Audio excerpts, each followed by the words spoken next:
الشيطان الرجيم. بسم الله الرحمن الرحيم. إن الحمد لله نحمده ونستعينه ونستغفره ونؤمن به ونتوكل عليه ونعوذ بالله من شرور أنفسنا ومن سيئات أعمالنا. من يهده الله فلا مضل له ومن يضلل فلا هادي له. أشهد أن لا إله إلا الله وحده لا شريك له وأشهد أن سيدنا وحبيبنا ومولانا محمدا عبده ورسوله. أما بعد، لقد قال الله تبارك وتعالى في محكم كتابه بعد أعوذ بالله من الشيطان الرجيم. بسم الله الرحمن الرحيم. ومن أعرض عن ذكري فإن له معيشة ضنكا ونحشره يوم القيامة أعمى قال رب لم حشرتني أعمى وقد كنت بصيرا قال كذلك أتتك آياتنا فنسيتها وكذلك اليوم تنسى. وقال تعالى ويوم نحشرهم كأن لم يلبثوا إلا ساعة من النهار بلاغ فهل يهلك إلا القوم الكافرون. وقال تعالى يوم تجد كل نفس ما عملت من خير محضرا وما عملت من سوء تود لو أن بينها وبينه أمدا بعيدا ويحذركم الله نفسه والله رؤوف بالعباد. وقال النبي صلى الله عليه وسلم الكيس من دان نفسه وعمل لما بعد الموت والعاجز من أتبع نفسه هواها وتمنى على الله الأماني أو كما قال عليه الصلاة والسلام. Assalamualaikum warahmatullahi ta'ala wabarakatuh. Yang saya muliakan Ayahanda Tuan Haji Musa selaku moderator pengerusi majlis kita pada malam ini, yang dihormati lagi dikasih Tuan Imam Barisan Ahli Jawatankuasa Surau Al-Husna, pimpinan-pimpinan agama, pimpinan-pimpinan masyarakat, muslimin muslimat, hadirin hadirat yang rahmati oleh Allah SWT sekalian. Pertama dan selamanya kita syukur banyak pada Allah Ta'ala memasuki tahun baru 2024. Allah Ta'ala izinkan kita untuk mengharungi tahun ini dalam ketaatan kepada Allah. Masuk pula kita dalam bulan Rejab yang mulia, yang dijanjikan keberkatan, yang didoakan keberkatan oleh baginda Muhammad SAW. Semoga kita semua meraih keberkatan berkat doa Nabi kepada umatnya. Dan pada malam ini kita akan insya-Allah berkuliah kata dalam majlis ilmu berkenaan dengan kedahsyatan padang mahsyar, yang mana hadirin hadirat yang rahmati oleh Allah SWT sekalian, para ulama mengatakan intisari kehidupan manusia ni, khulasah dia kehidupan kita di dunia ni 60-70 tahun ini, intisarinya apa? Intisarinya adalah kesyukuran, Masya Allah. Dan hadirin dan rahmati oleh Allah SWT sekalian, kenapa Allah Ta'ala jadikan ada dunia ada akhirat? Kerana sesungguhnya dunia ni dijadikan oleh Allah sebagai medan ujian untuk menguji ketaatan manusia kepada Allah. Jadi menjadi muqtada, tuntutan hikmah kebijaksanaan Allah untuk Allah telah wujudkan satu lagi alam selepas alam dunia yang bernama alam akhirat. Satu alam untuk Allah Ta'ala mengadili dan juga memberikan balasan kepada hamba-Nya yang taat, yang bersyukur kepada Allah Subhanahu wa Ta'ala di atas muka bumi ini. Sebab itulah kalau kita tengok semua nabi-nabi yang datang ke alam dunia ni, di samping mereka berdakwah mengajak manusia kepada tauhid, menceritakan tentang risalah kerasulan mereka masing-masing, mengajak umat beriman pada Rasul, benda yang paling penting yang para nabi semua bawa daripada Nabi Adam AS sampai baginda Muhammad SAW, iaitu mengajak kita beriman kepada hari akhirat. Sebanyak mana kita beriman pada hari akhirat, sebanyak mana kita yakin kepada betapa besarnya hari ini yang Allah telah sebutkan amma yatasaalun 'anil naba'il azim, peristiwa besar yang bakal menanti kita semua selepas kita mati. Sebanyak mana kita beriman kepada hari kiamat, sebanyak itulah juga akan muncul 3 sifat dalam diri kita. Ini kelebihan beriman pada hari kiamat, hari akhirat. Yang pertama akan menambahkan rughbah, semangat dan juga minat untuk kita mentaati perintah Allah Ta'ala.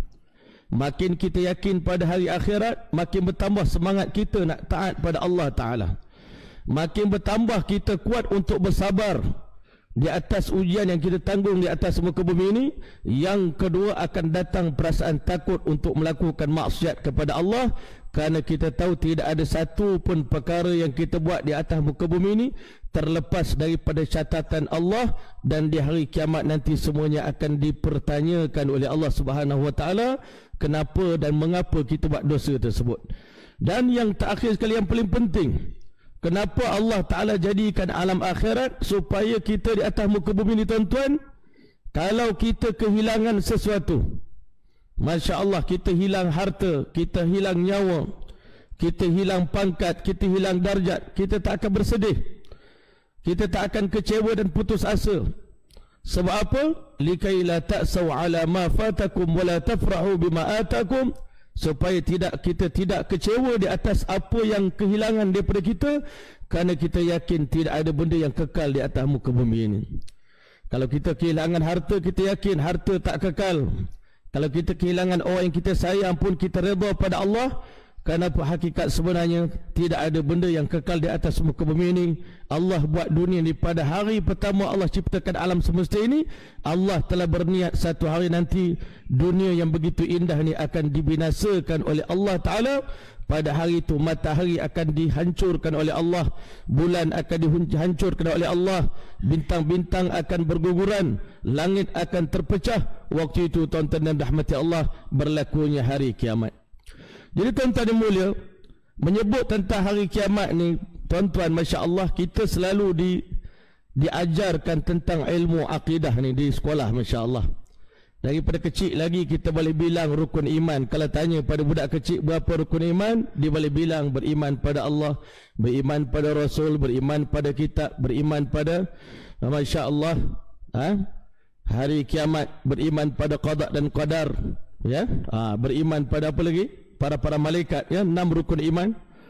Tetapi tak ramai orang yang menghayati yang dinamakan al-iman bitafsil.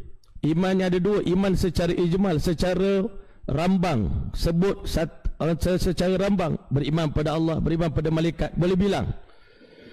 Tetapi selagi mana kita tak cerita tentang perincian iman ni, tafsil iman itu bagaimana, selagi itulah hakikat iman tak akan masuk dalam hati kita.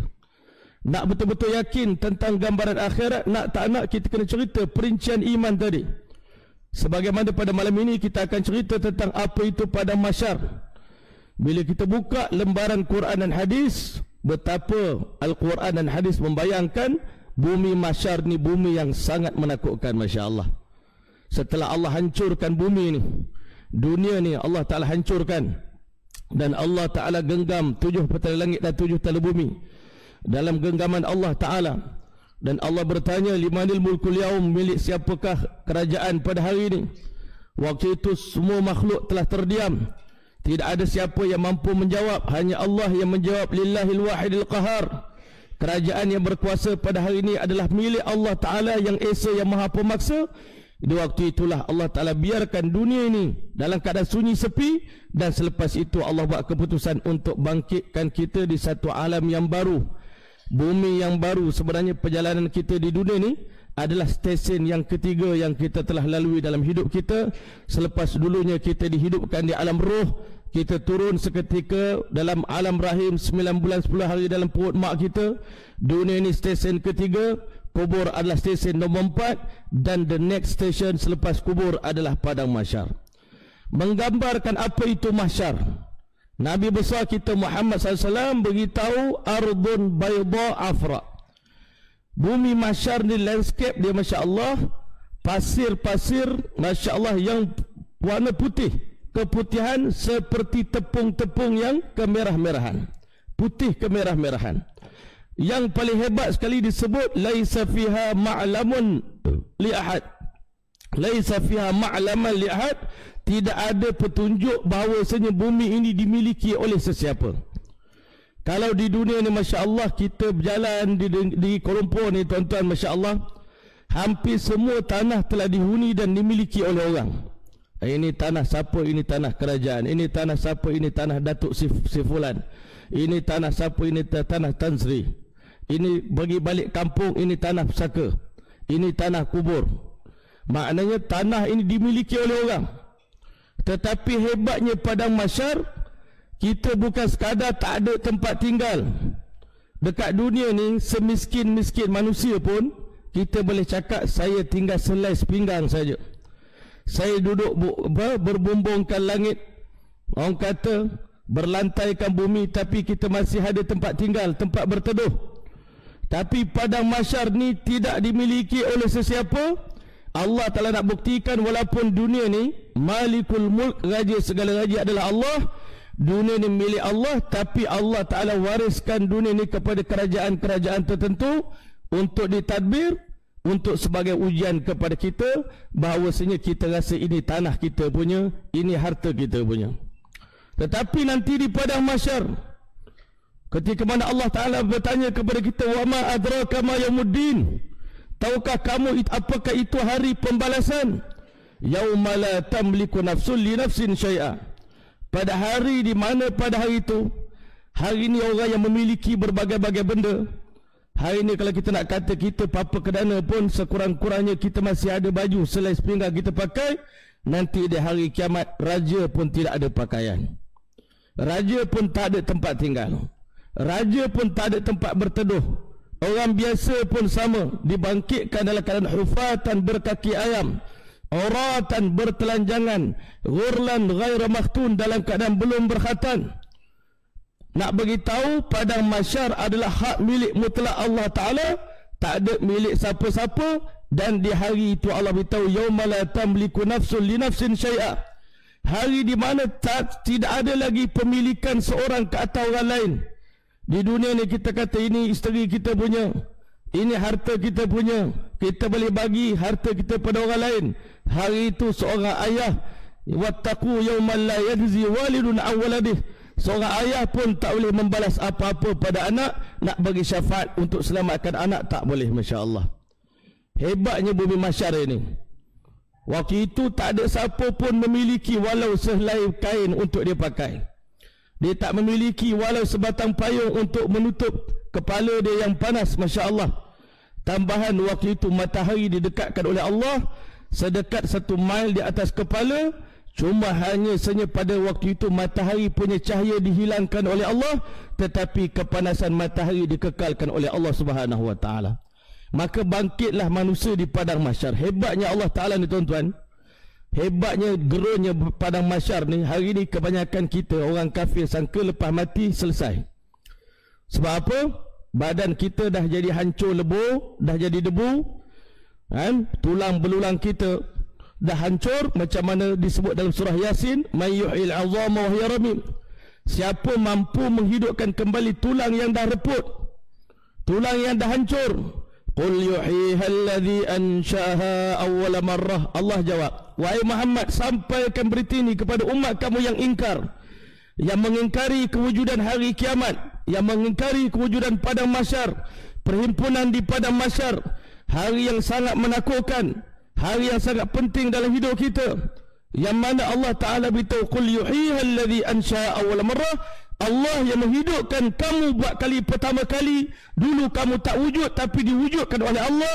Allah yang sama mampu untuk membangkitkan kamu di padang mahsyar ini. Ma khalqukum wala ba'thukum illa ka nafsin wahidah. Menciptakan kamu dan menghidupkan kembali kamu di padang mahsyar sama mudah di sisi Allah macam menghidupkan satu nyawa saja. Walaupun bilangan manusia ini trilion, banyaknya, Masya Allah. Hebatnya yang akan bangkit di padang mahsyar bukan manusia saja, tuan-tuan. Allah kumpulkan seluruh keturunan manusia daripada zaman Nabi Adam sampai hari kiamat. Seluruh keturunan jin daripada zaman Nabi Adam sampai hari kiamat. Seluruh binatang-binatang dihimpunkan oleh Allah. Dan yang paling ramai sekali para malaikat pun akan dihimpunkan di padang mahsyar oleh Allah Ta'ala. Bayangkan, satu padang yang dipenuhi oleh manusia, jin, binatang, syaitan, malaikat, semua penuh kat padang tadi, tuan-tuan. Dan hebatnya Allah beritahu, aynama takunu ya'ti bikumullahu jami'a. Jangan kita sangka bila kita mati terbakar. Ada setengah umat disanggup bakar bangka. Kerana disangka bila dibakar tadi dah hancur badan, Allah Ta'ala tak akan mampu untuk hidupkan balik untuk azab sesiapa. Ada orang sangka Masya Allah kalau kita mati lemas dalam laut, jenazah kita dimakan oleh ikan, macam mana Allah nak hidupkan balik kita nanti? Masya Allah. Persoalan ini bagi orang yang tak yakin pada hari kiamat kebesaran Allah, dia merasa mustahil bagi Allah nak hidupkan balik orang yang dah masuk dalam perut ikan, dah jadi najis dalam perut ikan. Orang yang mati menjadi abu, menjadi debu. Allah tak beritahu aina ma takunu, di mana pun kamu mati, dalam hutan, dalam laut, di udara, nahas udara, Allah telah akan datang ke semua sekali di padang mahsyar. Tak ada seorang boleh lari daripada perhimpunan di padang mahsyar. Tak ada siapa selamat. Hari ini syaitan tipu kita. Syaitan kata kalau kamu buat begini-begini, kamu mati, kamu selamat. Satu orang di zaman dulu dalam hadis ada sebut, dia ni pendosa besar sangat. Jadi kerana dia nak mati, dia takut dengan dosa tadi, dia pesan pada anak cucu dia nanti bila abah mati, bakar jenazah abah ni dan campak abu ni ke dalam laut. Tapi ulama kata dia buat tu kerana takut pada Allah Ta'ala. Bagus juga, walaupun dia buat benda yang salah. Akhirnya nanti Allah telah ampunkan dosa orang tersebut disebabkan ketakutan dia pada Allah Ta'ala. Padahal Allah mampu untuk hidupkan balik. Nanti Allah cantumkan dalam surah Qiyamah, Allah beritahu pada kita, ayahsabul insanu allan najma'a 'idhamah. Manusia sangka kami tak akan mampu untuk himpunkan kembali tulang-tulang yang telah bercerai-berai ini. Bala qadirina ala an nusawwiya banana. Bahkan kami mampu untuk cantumkan kembali cop jari di hujung jari manusia ni. Kita orang Malaysia kenal cop jari ibu jari je. Tapi bila kita pergi Mekah, rupanya bukan cop jari yang disuruh kita letak, disuruh kita bubuh ni. Put your finger, untuk di atas scanner tu, letak. Rupanya sini pun ada identiti diri kita, sini pun ada identiti diri kita. Hujung jari ni semua adalah merupakan identiti yang kekal. Lebih hebat daripada IC lagi. Nanti di hari kiamat cukup Allah Ta'ala hidupkan kita punya cop jari ni, semua identiti kita akan dikenal pasti oleh Allah Ta'ala. Hari ni kita pergi ke jabatan immigration, jabatan pendaftaran, bubuh dia cop jari, semua rahsia kita keluar. Keturunan kita, bin siapa, anak siapa, negeri mana, Allah Ta'ala nanti cukup dengan cop jari ni. Rahsia kehidupan kita semua akan diceritakan oleh kulit-kulit kita di hadapan Allah Ta'ala. Tulang-tulang kita menceritakan, mulut kita dikunci oleh Allah Ta'ala untuk kita menjawab soalan daripada Allah Subhanahu Wa Ta'ala. Sebab itu tuan-tuan dan rahmati Allah sekalian, Allah Ta'ala akan bangkitkan kita, Masya Allah, yang Allah sebut dalam surah Yasin, kal ajdathi. Masya Allah, Allah telah akan bangkitkan kita di pada mahsyar. Ada orang keluar daripada kubur macam belalang, tuan-tuan, macam kalkatu keluar daripada sarang, bangkit daripada kubur. Masya Allah. Mula-mula sekali kubur yang akan merekah di pada mahsyar nanti adalah kuburnya baginda Muhammad sallallahu alaihi wasallam. Nabi SAW beritahu, ana awwalu man tanshaqu anhul ard. Kubur akulah yang mana akan pertama sekali merekah. Di celah rekan itulah Allah telah keluarkan jasad-jasad manusia yang dicantumkan oleh Allah Ta'ala belum bernyawa. Malaikat Israfil AS tiup sangkakala. Dengan sangkakala tadi maka keluarlah roh manusia masuk dalam hidung. Maka akhirnya Masya Allah bergeraklah seluruh anggota tubuh badan manusia yang tadinya tidak bernyawa, sekarang telah bernyawa, dibangkitkan di padang mahsyar. Ada orang gonyuh-gonyuh mata dia, tanya pada malaikat, ya wailana, celaka sungguh, man ba'athana min marqadina, siapa yang ganggu tidur kami yang panjang ini. Malaikat jenguk ke muka di depan kita semua nanti, tuan tahu ni hari apa ni? Hadza ma wa'ada ar-Rahman. Inilah hari yang dijanjikan oleh Tuhan Ar-Rahman dalam Quran, cerita tentang hari mahsyar. Inilah dia, tuan, yang selama ini ramai orang mendustakannya, yang tak percaya pada hari mahsyar. In kanat illa sayhatan wahidatan, sekali tupan saja, fa idahum jami'un ladaina muhdarun, semuanya dihadirkan, diberdirikan, diperdirikan oleh para malaikat, bangun, berdiri untuk menuju ke padang mahsyar yang ditentukan oleh Allah Subhanahu Wa Taala. 70,000 para malaikat di sekeliling kita dikerahkan untuk menjadi pengawal, untuk menghalau manusia menuju ke bumi mahsyar. Waktu itu Nabi SAW beritahu dalam keadaan kita bertelanjangan. Siti Aisyah radhiyallahu ta'ala, isteri yang cerdik, dia kata, ya Rasulullah, adakah lelaki dan perempuan semuanya bertelanjangan? Nabi kata, ya. Habis itu bagaimana orang lelaki melihat aurat perempuan di padang mahsyar? Tidakkah perempuan akan rasa malu tidak berpakaian? Orang lelaki pula akan dilihat auratnya oleh orang perempuan. Hodoh sangat kita ni kalau tak ada baju, tuan-tuan. Manusia ni akan kelihatan terlalu hina kalau tidak berpakaian. Itulah keadaan yang Allah telah nak bangkitkan kita. Sebagaimana dulu kamu datang ke dunia telanjang bulat, begitulah nanti di padang mahsyar nanti kamu akan dibangkitkan dalam keadaan bertelanjangan sebagaimana hari pertama kamu datang ke dunia. Walaqad ji'tumuna furada kama khalaqnakum awwala marrah. Sebagaimana dulu kamu datang ke dunia berseorangan diri, kamu akan pulang ke alam akhirat. Tak ada kawan menemani perjalanan kamu, masing-masing bawa amalan sendiri menghadap Allah Subhanahu wa taala. Hadirin yang dirahmati oleh Allah SWT sekalian, Nabi SAW beritahu pada isteri kesayangan dia, wahai Aisyah, bayangan kehidupan di padang mahsyar terlalu dahsyat, terlalu perit, terlalu berat, terlalu sakit, terlalu lapar, terlalu panas, terlalu azab, terlalu seksa, sehingga setiap orang tak sempat nak tengok urusan orang lain. Likulli imri'in minhum yawma idzin sya'nu yughnih. Setiap orang risau tentang diri sendiri. Hari itu bangkitnya orang daripada kubur. Yawaddul mujrimu law yaftadi min azab yawma idzin bibani. Semua orang terfikir azab sengsara di padang mahsyar, yang mana setiap orang akan ditahan oleh Allah Ta'ala untuk hidup di padang mahsyar selama 50,000 tahun lamanya. Dalam kepanasan, dalam kepedihan, dalam kelaparan, dalam kebimbangan, dalam ketakutan, dalam kegelapan. Tambahan pula Masya Allah bagi orang yang deraka pada Allah, Allah beritahu, man a'rada an dzikri fa innahu ma'isyatan dankan. Siapa yang di dunia ni berpaling daripada peringatan yang aku bagi nasihat tak nak dengar, aku di dunia ni aku azab dia, aku bagi dia kehidupan yang sempit. Wa nahsyuruhu yaumal qiyamati a'ma. Kami akan bangkitkan, dihasyarkan dia daripada mahsyar dalam keadaan buta matanya. Bahkan Allah telah sebut dalam ayat yang lain, wa nahsyurum yaumal qiyamati ala wujuhihim umyan wa bukman wa summa. Ada orang kafir yang dibangkitkan di padang mahsyar nanti, tuan-tuan, dalam keadaan matanya buta, telinganya pekak, mulutnya bisu, dan mereka dipaksa berjalan dengan wajah mereka, tuan-tuan. Sebab itu Nabi kata jangan cemburu dengan kekayaan, kemuliaan orang kafir di dunia ini. Kamu tak tahu apa yang akan menimpa mereka di hari akhirat nanti. Orang kafir akan bangkit di padang mahsyar berjalan dengan wajah mereka. Sahabat Nabi kata, cannot imagine, tak boleh faham macam mana manusia berjalan dengan wajah. Nabi kata Allah yang berkuasa menjadikan manusia mampu berjalan dengan kaki di dunia ini, maka Allah yang sama mampu menjadikan orang yang tidak beriman pada Allah, mereka akan melesetkan muka mereka ke tanah. Masya Allah, mereka berjalan dengan wajah mereka. Bahkan mereka akan mengelak muka mereka daripada terkena batu, daripada terkena bukit, terkena duri, apabila mereka melihatnya. Masya Allah, itu keadaan yang berlaku. Satu golongan dibangkitkan dalam keadaan berjalan dengan wajah. Masya Allah. Orang mukmin yang bangkit di hari kiamat dalam keadaan melakukan dosa yang banyak, mereka ni akan menuju kepada mahsyar dengan berjalan kaki.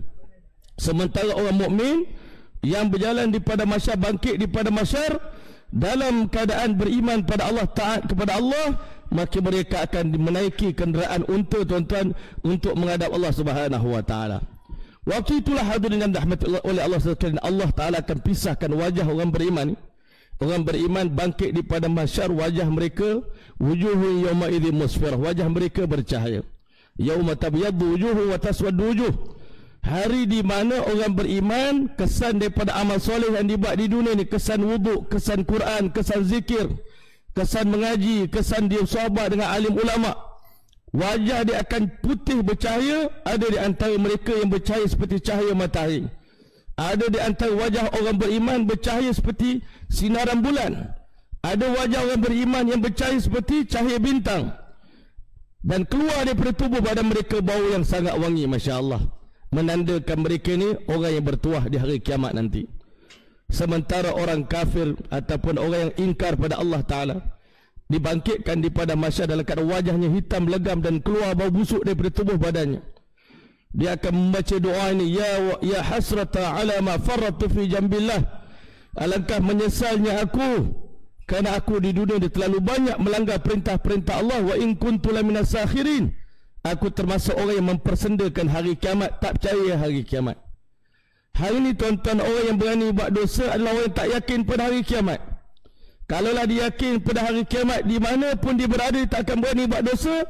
Sebab di mana pun kita berada, nanti di hari kiamat Allah Ta'ala beritahu, idza zulzilatil ardu zilzalaha wa akhrajatil ardu athqalaha wa qala al insanu ma laha yawma idzin tuhaddithu akhbaraha.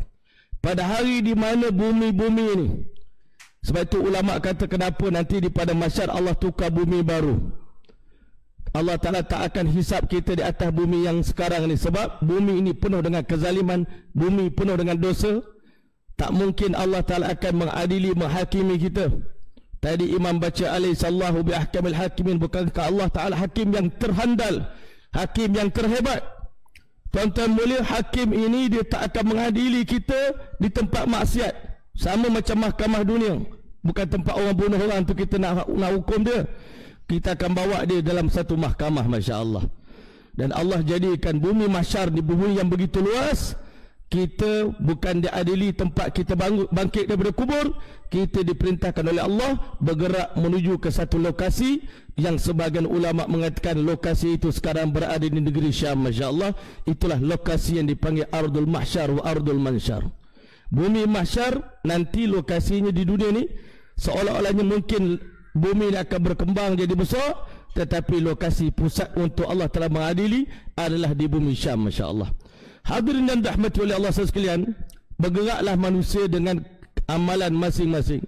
Masya Allah, bergerak dengan amalan masing-masing. Ada orang jalan kaki, ada orang naik kenderaan, ada orang Masya Allah berjalan dengan wajah masing-masing. Tetapi orang beriman pada hari itu Allah Ta'ala akan bagi mereka kemuliaan. Saat mereka mula melangkah, tuan-tuan dan rahmati Allah, Allah beritahu yauma taral mu'minina wal mu'minat yas'a nuruhum baina aydihim wa bi'aymanihim busyrakum al-yawma jannatin tajri min tahtil anhar. Pada hari di mana kamu lihat orang beriman, saat dia berjalan, cahaya terang benderang di kiri kanan, di depan belakang, atas bawah, bercahaya dengan cahaya yang bergemerlapan, yang berkilauan. Masya Allah, cahaya, Masya Allah.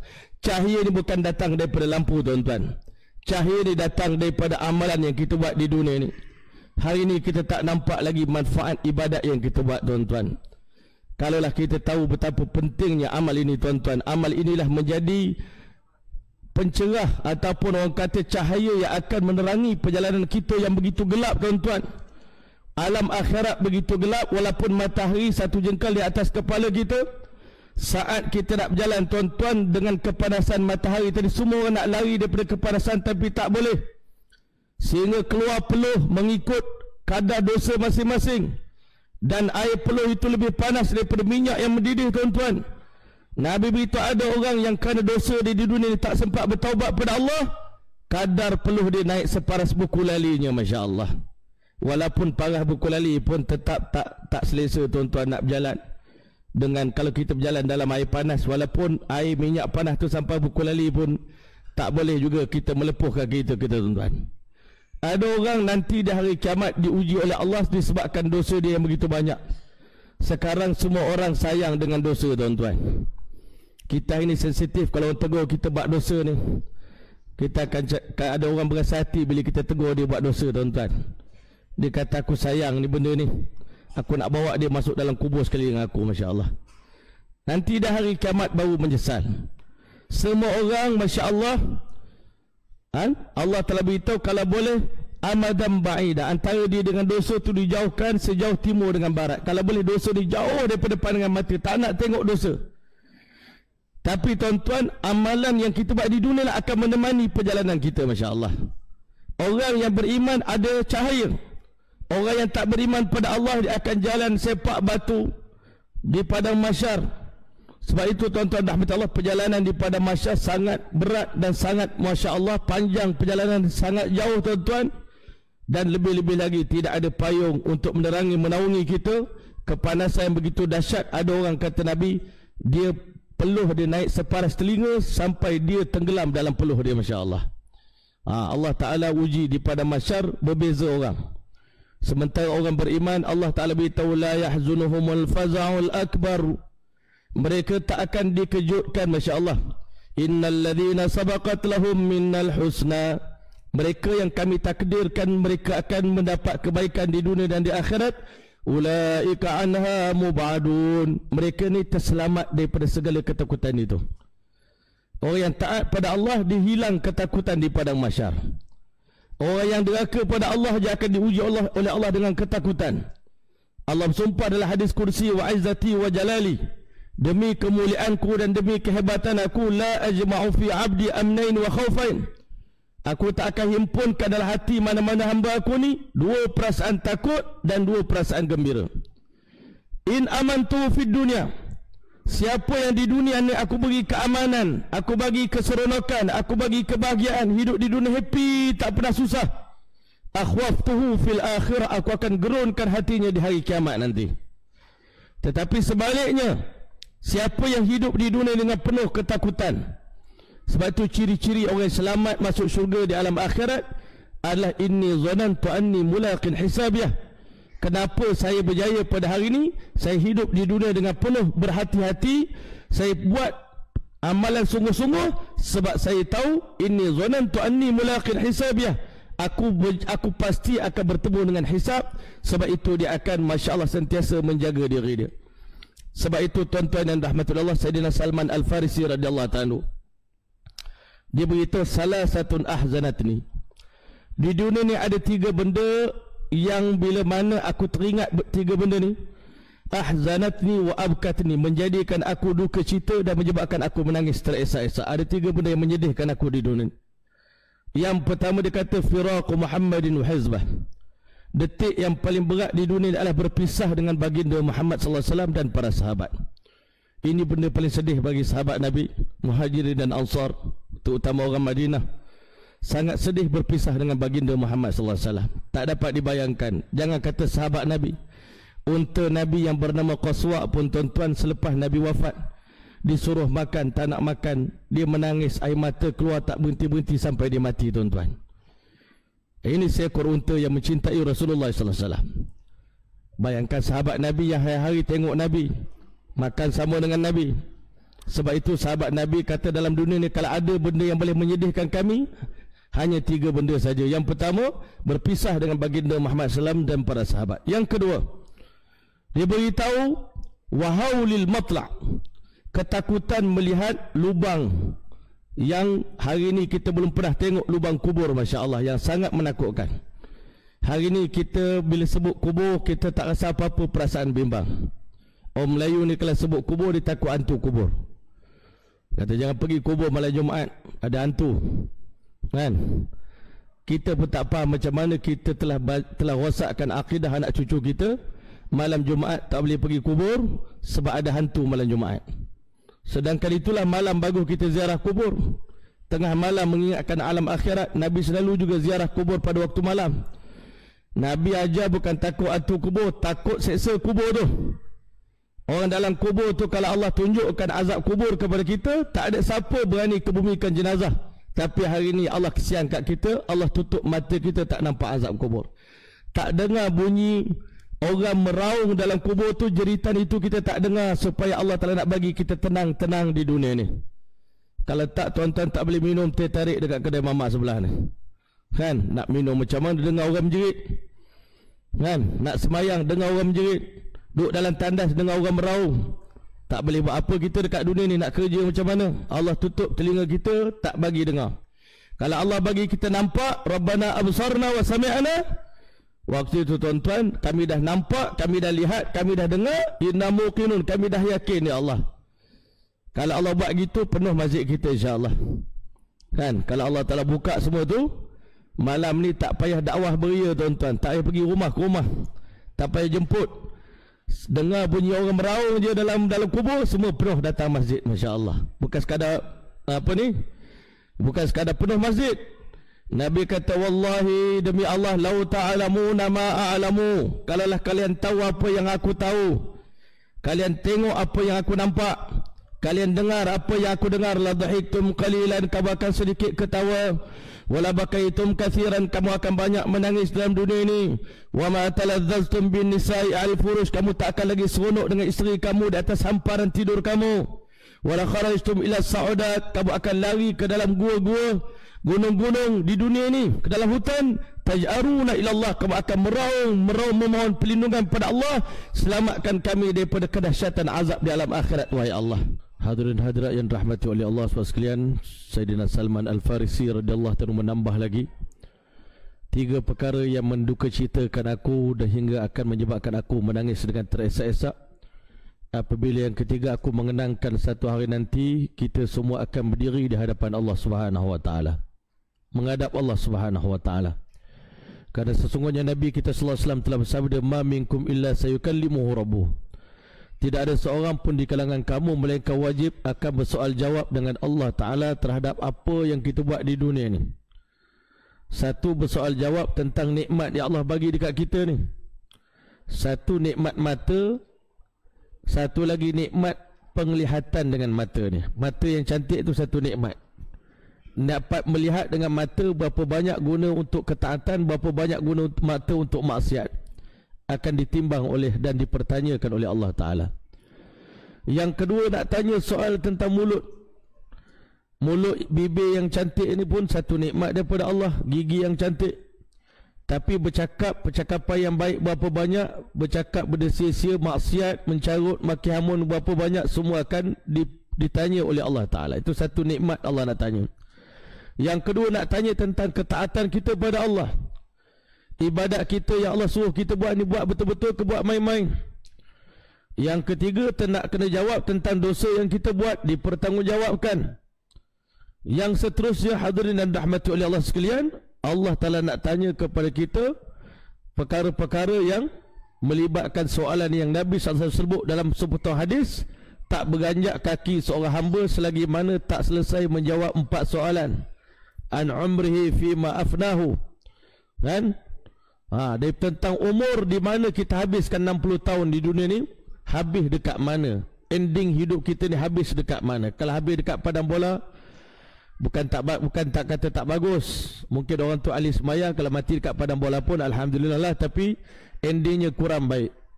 Sebab apa? Nanti di hari kiamat, bu'ithal insanu ala ma mata alaih. Manusia akan dibangkitkan di padang mahsyar dalam situasi mana dia mati. Kalau mati tengah main bola lah dibangkitkan di padang mahsyar nanti.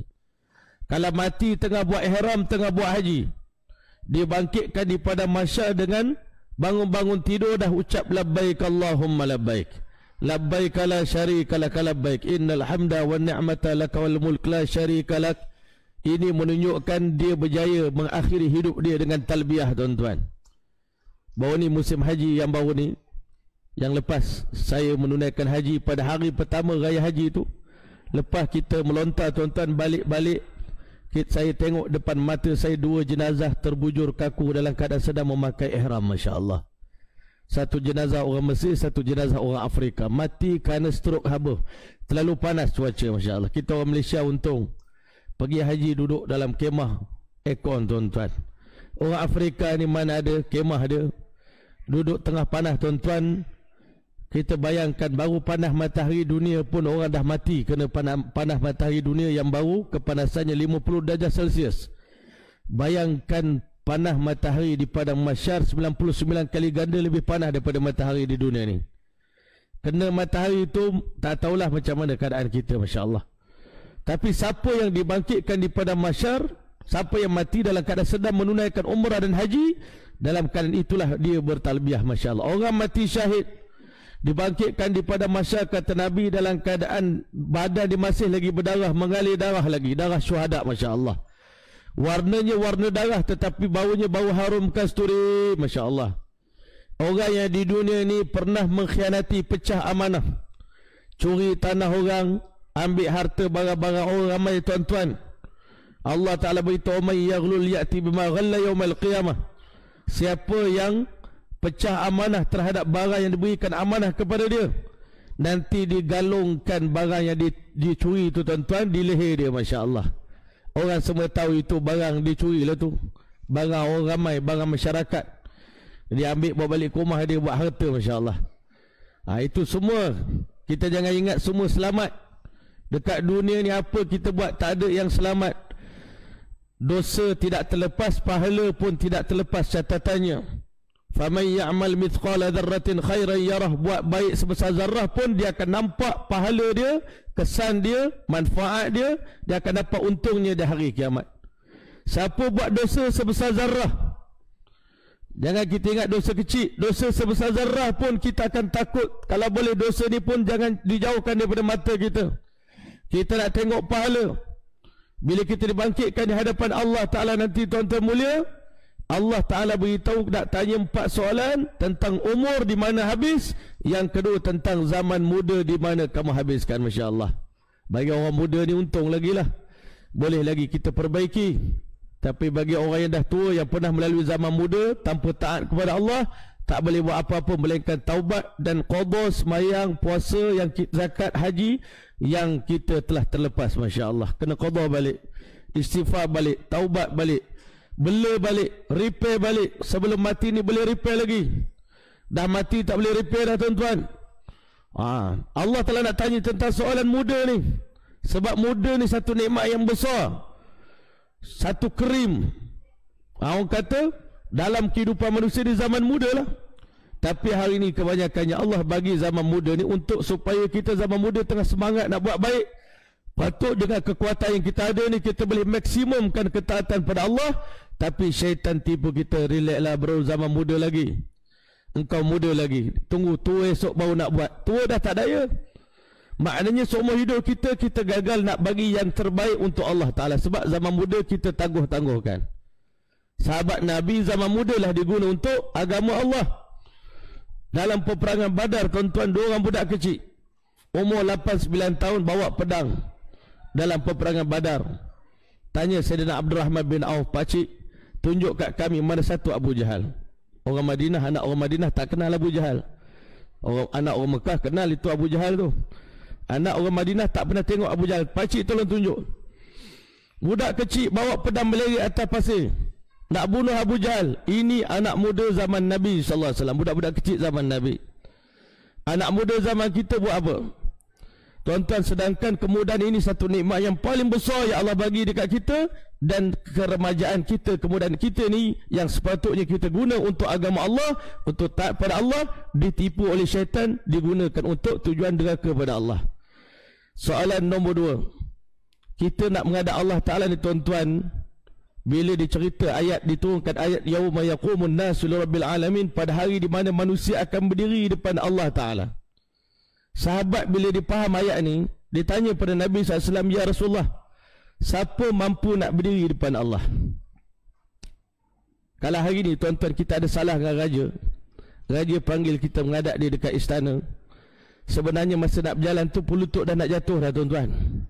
Masuk pintu pagar istana tu pun dah luruh dah jantung kita ni. Apatah lagi kita nak menghadap Allah Ta'ala pada hari itu.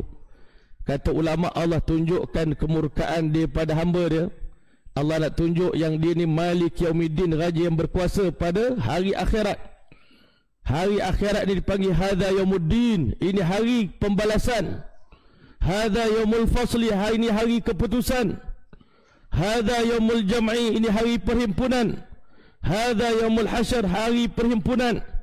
Banyak nama hari kiamat. Yaumut Tanad, hari orang saling berpanggil-panggilan, siapa nak tolong saya. Hari itu kita nampak wajah insan kesayangan kita, nampak muka mak, nampak muka ayah. Kalau dekat dunia kita tengah kesempitan, mesti terbayang wajah ayah dan ibu. Tapi di hari kiamat tengah susah, kita tak nak pandang muka mak kita, takut mak kita nak tumpang pahala kita. Kita akan lari yauma yafirrul mar'u min akhi, hari di mana setiap orang lari daripada adik-beradik dia. Wa ummihi wa abih, lari daripada ibu dan ayah dia. Wa sahibati wa akhi, lari daripada isteri dan adik-beradik dia. Likulli imri'in minhum yawma idzin sya'nu yughni, hari itu semua orang sibuk dengan diri masing-masing. Ya Allah, tolong selamatkan aku ya Allah.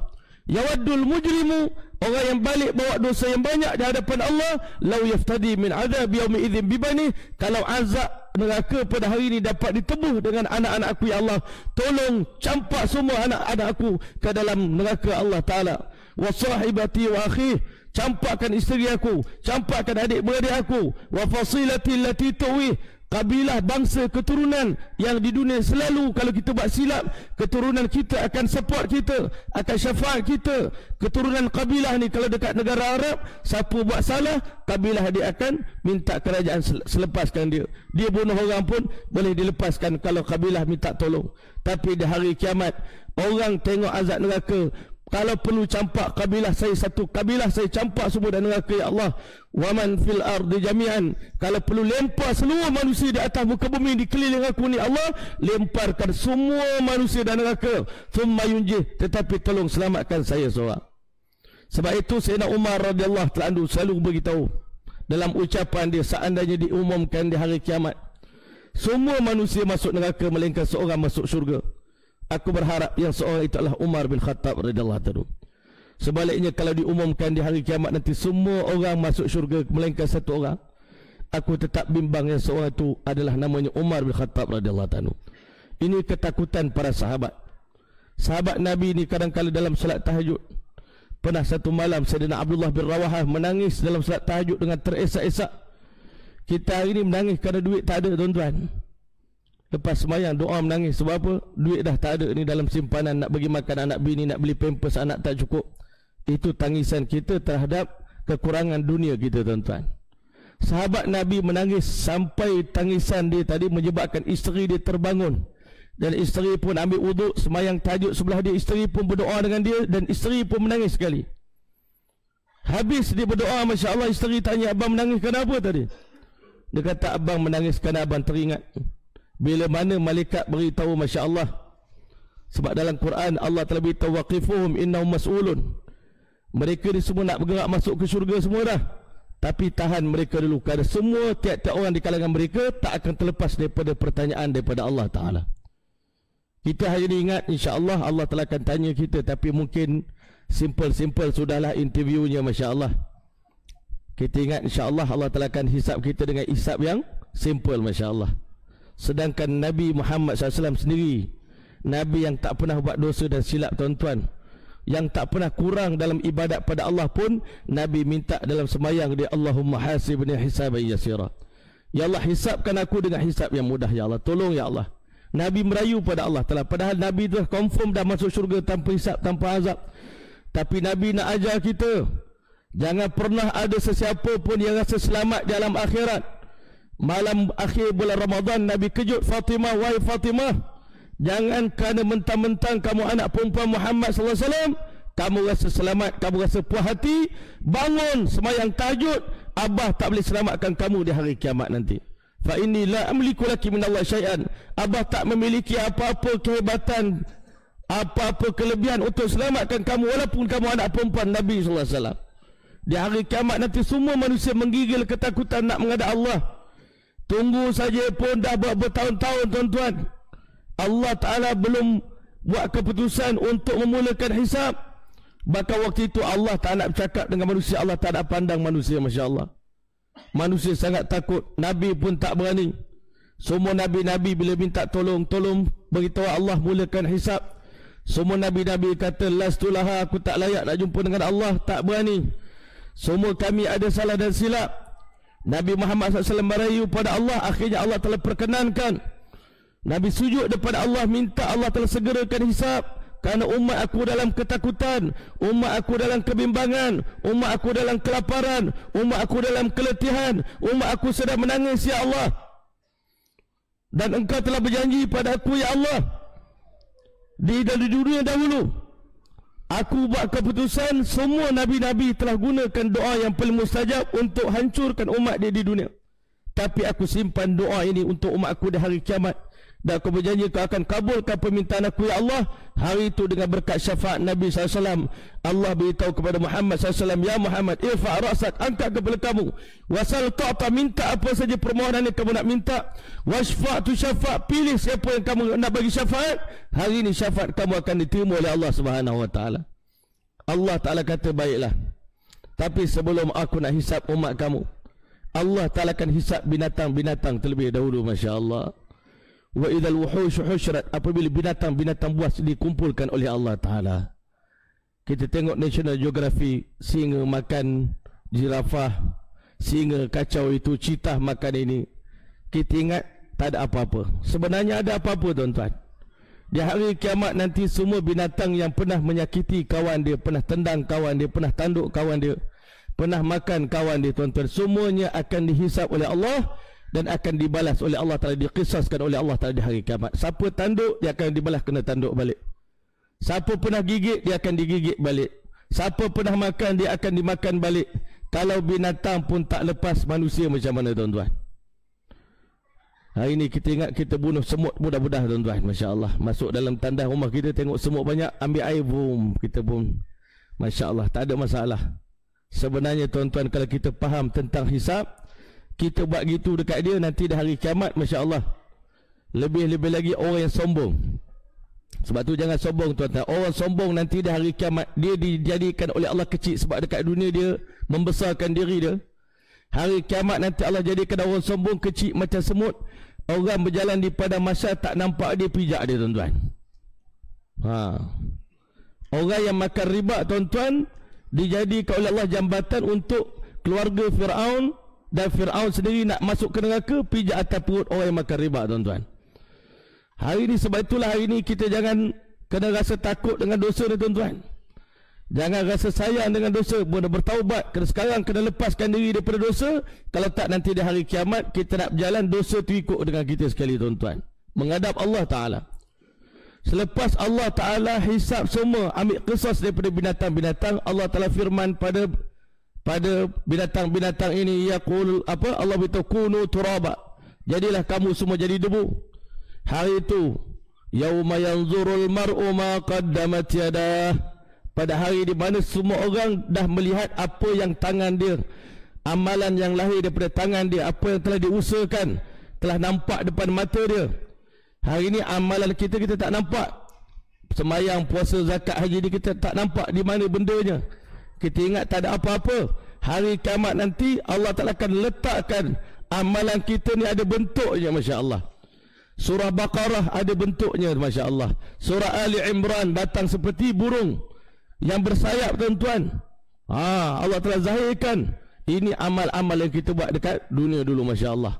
Yaqulul kafiru ya laitani kuntu turaba. Hari itu orang kafir bila tengok binatang jadi debu, orang kafir kata, kami hari ini buta, kami hari ini pekak, kami hari ini tuli. Lepas tu Allah telah seksa kami berjalan dengan wajah, dan kami pula tenggelam dalam peluh pula. Kalau kami jadi debu di dunia dulu lebih baik, Masya Allah. Hari ini ungkapan ini tak pernah keluar daripada mulut kita tuan-tuan. Anak-anak kita pun tak pernah cakap, alangkah baiknya kalau saya menjadi sebatang pokok yang ditebang menjadi bahan bakaran manusia. Pernah tak kita cakap macam tu tuan-tuan? Tak pernah terfikir pun nak cakap. Tetapi di mulut Nabi, di mulut para sahabat yang besar-besar seperti Abu Bakar, Umar, kadang-kadang mereka cakap, alangkah baiknya kalau aku merupakan selai bulu di badan orang beriman. Jadi bulu pun tak apa. Alangkah baik kalau aku jadi selai rumput yang dimakan oleh binatang. Alangkah baik kalau aku jadi sebatang pokok yang ditebang oleh manusia.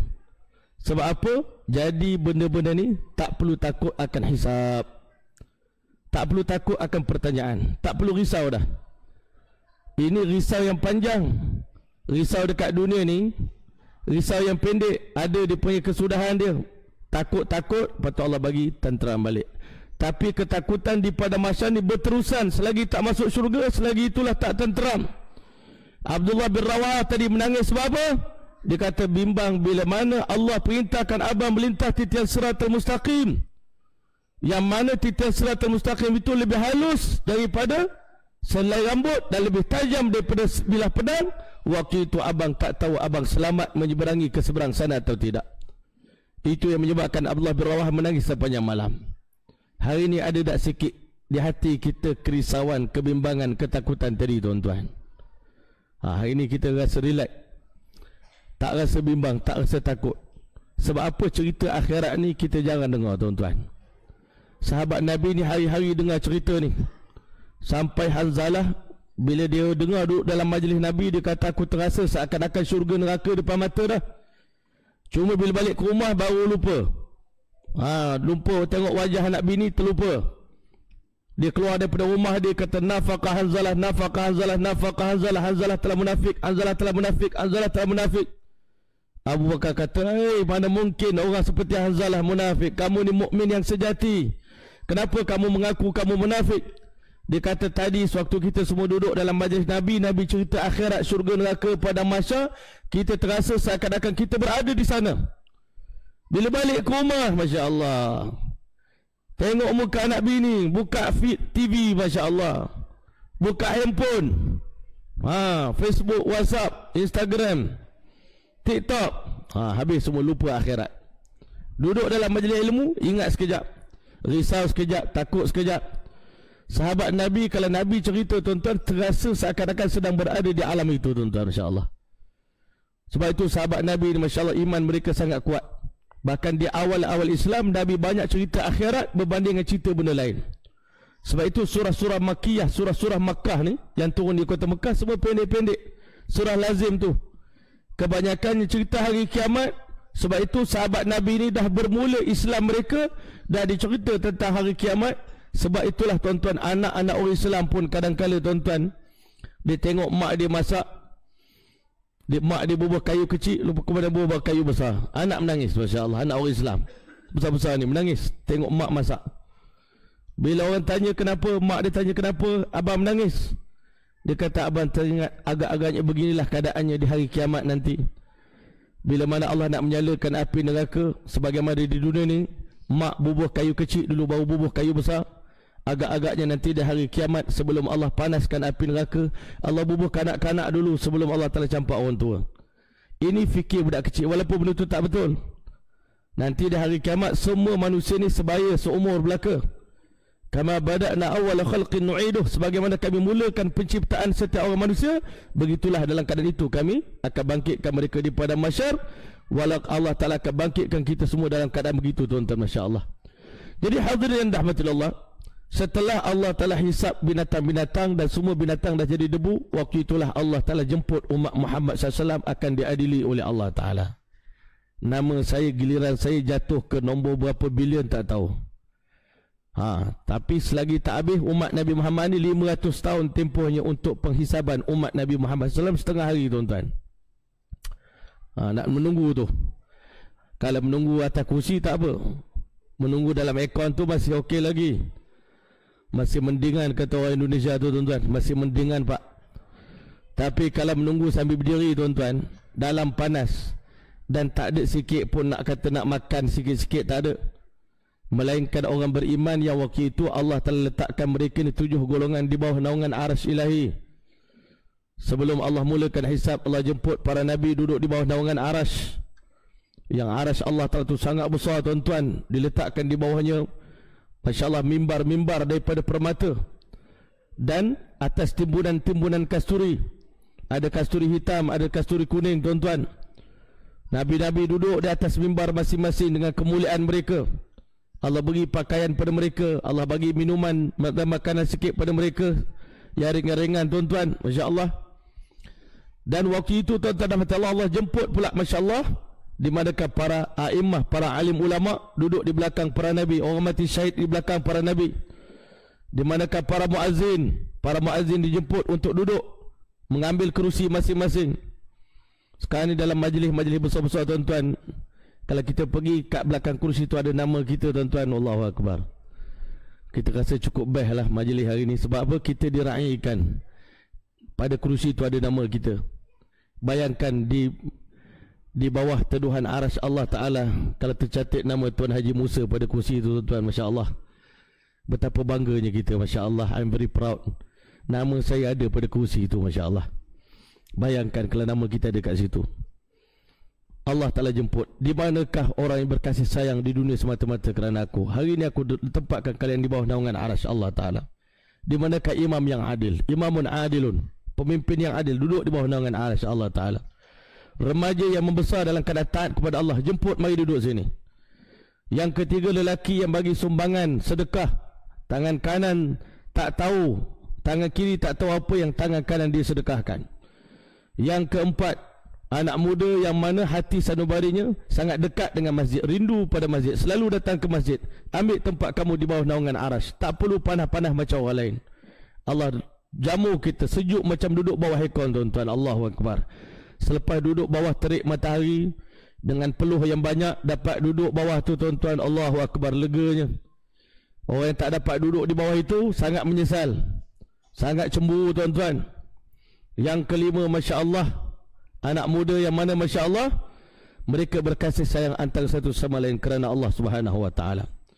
Yang keenam, lelaki yang sibuk menangis terhadap dosa dia di tengah malam sampai mengalir air mata dia. Dia mengatakan, ya Allah, aku takut pada Allah, ingat pada Allah, bersunyi diri sampai mengalir air mata dia. Yang ketujuh, anak muda yang diajak berzina oleh perempuan yang cantik, ditolak perzinaan tadi, dia mengatakan, inni akhafullah, aku takut pada Allah.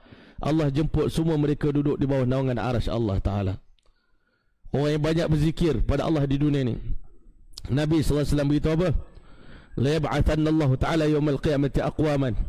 Pasti dan pasti di hari kiamat Allah telah akan bangkitkan satu kaum, berbagai kaum, ala manabiril lu'lu', di atas mimbar-mimbar yang diperbuat daripada intan permata.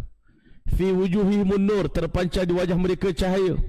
Yaghbituhumul anbiya wa syuhada, mereka akan dicemburui oleh orang yang mati syahid dan para nabi. Nabi tak kenal dia orang, tapi Nabi tengok muka dia orang ni bercahaya, Nabi pun rasa cemburu dan iri hati. Padahal Nabi nak cemburu apa? Wajah dia orang paling cantik, wajah mereka paling bercahaya, tapi Nabi pun cemburu. Orang mati syahid pun cemburu. Ni geng mana ni? Siapa dia orang ni? Geng mana ni? Nabi mana ni? InsyaAllah laisu bi anbiya wala syuhada, sedangkan mereka bukan Nabi, bukan orang mati syahid. Seorang Arab Badui bangun depan Nabi. Kadang-kadang orang Arab Badui ni dia betul-betul tapi bagus juga. Dia tanya soalan, ya Rasulullah, sifhum lana na'rifum ya Rasulullah, ceritakan kepada kami ya Rasulullah, siapakah mereka itu dan apakah amalan mereka di dunia ya Rasulullah, yang menyebabkan mereka dapat wajah yang bercahaya, menyebabkan Nabi-Nabi cemburu dengan mereka, orang mati syahid cemburu dengan mereka. Nabi jawab, humul mutahabuna fillah, mereka adalah umat aku yang berkasih sayang semata-mata kerana Allah. Hari ini akhir zaman, perasaan sayang kerana Allah ni dah hilang di antara masyarakat kita tuan-tuan. Pada bangsa Melayu ni bangsa yang berkasih sayang tuan-tuan, bukan bangsa suka berkelahi. Kita bangsa yang suka berkasih sayang, tapi hari ini disebabkan harta, kuasa, pangkat, darjat, kita berpisah, kita bercerai-berai, kita bergaduh, kita berkelahi. Sedangkan nikmat yang paling besar dalam dunia ni kasih sayang kerana Allah. Mereka datang daripada tempat yang berbeza-beza, kabilah yang berbeza-beza, mereka duduk di satu tempat semata-mata untuk membesarkan, mengagungkan Allah Subhanahu Wa Taala. Tuan-tuan yang dirahmati oleh Allah sekalian, selepas semua orang dah dapat tempat masing-masing, adapun orang kafir, masya-Allah, begitu sekali teruk keadaan mereka di padang mahsyar sehingga Nabi sebut dalam hadis, kerak tekak mereka menjadi begitu kering, tak minum air 50,000 tahun tuan-tuan. Sampai dalam hadis tersebut bunyi suara mereka, rain hidup jumpa rain mati. Tuan-tuan cuba bunyikan. Dah. Kalau saya ceramah dapat juga minum air sikit tuan-tuan. Kalau tengah kering tekak. Tapi dibayangkan 50,000 tahun tanpa mandi, tanpa rehat, tanpa tidur, tanpa baring, tanpa teduhan, tanpa minuman, tanpa makanan. Allahu Akbar. Tak ada angin sikit pun. Yang ada hanyalah kepanasan. Allah Ta'ala seksa mereka. Sebab itu hari itu orang kafir belum masuk neraka dah menyesal tuan-tuan. Masuk neraka lagi menyesal. Belum masuk neraka dah menyesal. Sebab itu Nabi beritahu apa dalam hadis, jangan pernah cemburu dengan dosa yang dilakukan oleh ahli maksiat. Jangan pernah cemburu dengan para pendosa ni. Geram betul aku tengok dia tu, cemburu betul aku tengok dia. Makin banyak buat dosa makin kaya dia, kan? Makin dia buat dosa makin banyak Allah bagi kemewahan pada dia. Jangan cemburu. Sebab apa? Kamu tak tahu apa azab yang sedang menanti mereka di padang mahsyar nanti.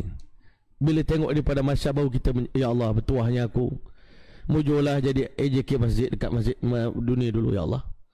Mujurlah jadi tok imam. Mujurlah Allah pilih belajar sekolah pondok dulu. Mujurlah Allah pilih kita belajar tahfiz. Mujurlah Allah pilih kita jadi orang dakwah, jadi pendakwah. Mujurlah Allah pilih kita jadi ahli ibadat, jadi ahli ilmu. Kalaulah Allah Ta'ala tak kesian dekat kita tuan-tuan, Allah bagi kita kekayaan yang menyebabkan kita lupa pada Allah. Di dunia 60 tahun kita seronok, tapi di padang mahsyar 50,000 tahun kita menderita. Belum lagi masuk neraka. Nanti di hari kiamat orang kafir cakap apa ke Allah? Ya Allah, kalau begini panahnya peluh ni, lebih baik lempar kami sekarang dalam neraka. Dia tak tahu neraka itu lagi panas tuan-tuan. Hari ni tak tahu lagi macam kita lah. Kita ingat nanti esok insya-Allah Ada orang cakap dengan saya, Ustaz, kerja syaitan ni dia bagi apa? Kita putus asa. Kadang-kadang pendosa-pendosa ni cakap apa kat kita? Kak Ustaz, saya ni terlalu banyak dosa Ustaz.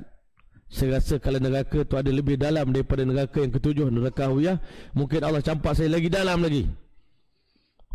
Syaitan ni dia tunjuk kat kita neraka tu macam best. Sebab itu dia tunjuk dekat budak-budak yang terlibat dengan dunia-dunia muzik ni.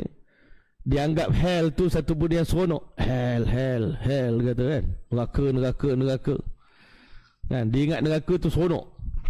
Saya pernah dakwah seorang Cina ajak masuk Islam. Dia kata, Ustaz, biarlah saya masuk neraka kan. Kalau semua orang masuk syurga, siapa nak teman ahli neraka, dia kata. Sebab dia anggap neraka tu macam kita ni kat sini.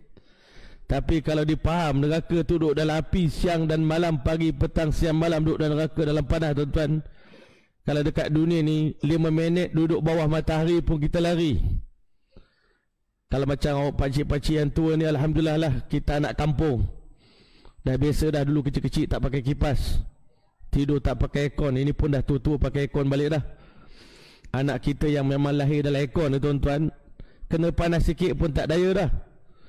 Apatah lagi nak kena panas matahari yang begitu panas sekali, tuan-tuan. Menggelegak otak ni. Kena panas matahari, kering air dalam badan. Nak kata demam, orang kena panas, tuan-tuan. Kalau duduk lama bawah matahari boleh demam panas. Dekat padang mahsyar bukan lagi demam panas dah, tuan-tuan.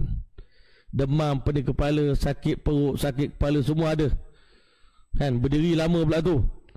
Dan tuan-tuan rahmatullah, Allah panggil seorang-seorang sampai kita berdiri masuk dalam kandang mahkamah Allah Ta'ala. Sebelum Allah nak tanya apa-apa, malaikat akan layangkan 99 buah buku catatan amal di hadapan kita, tuan-tuan.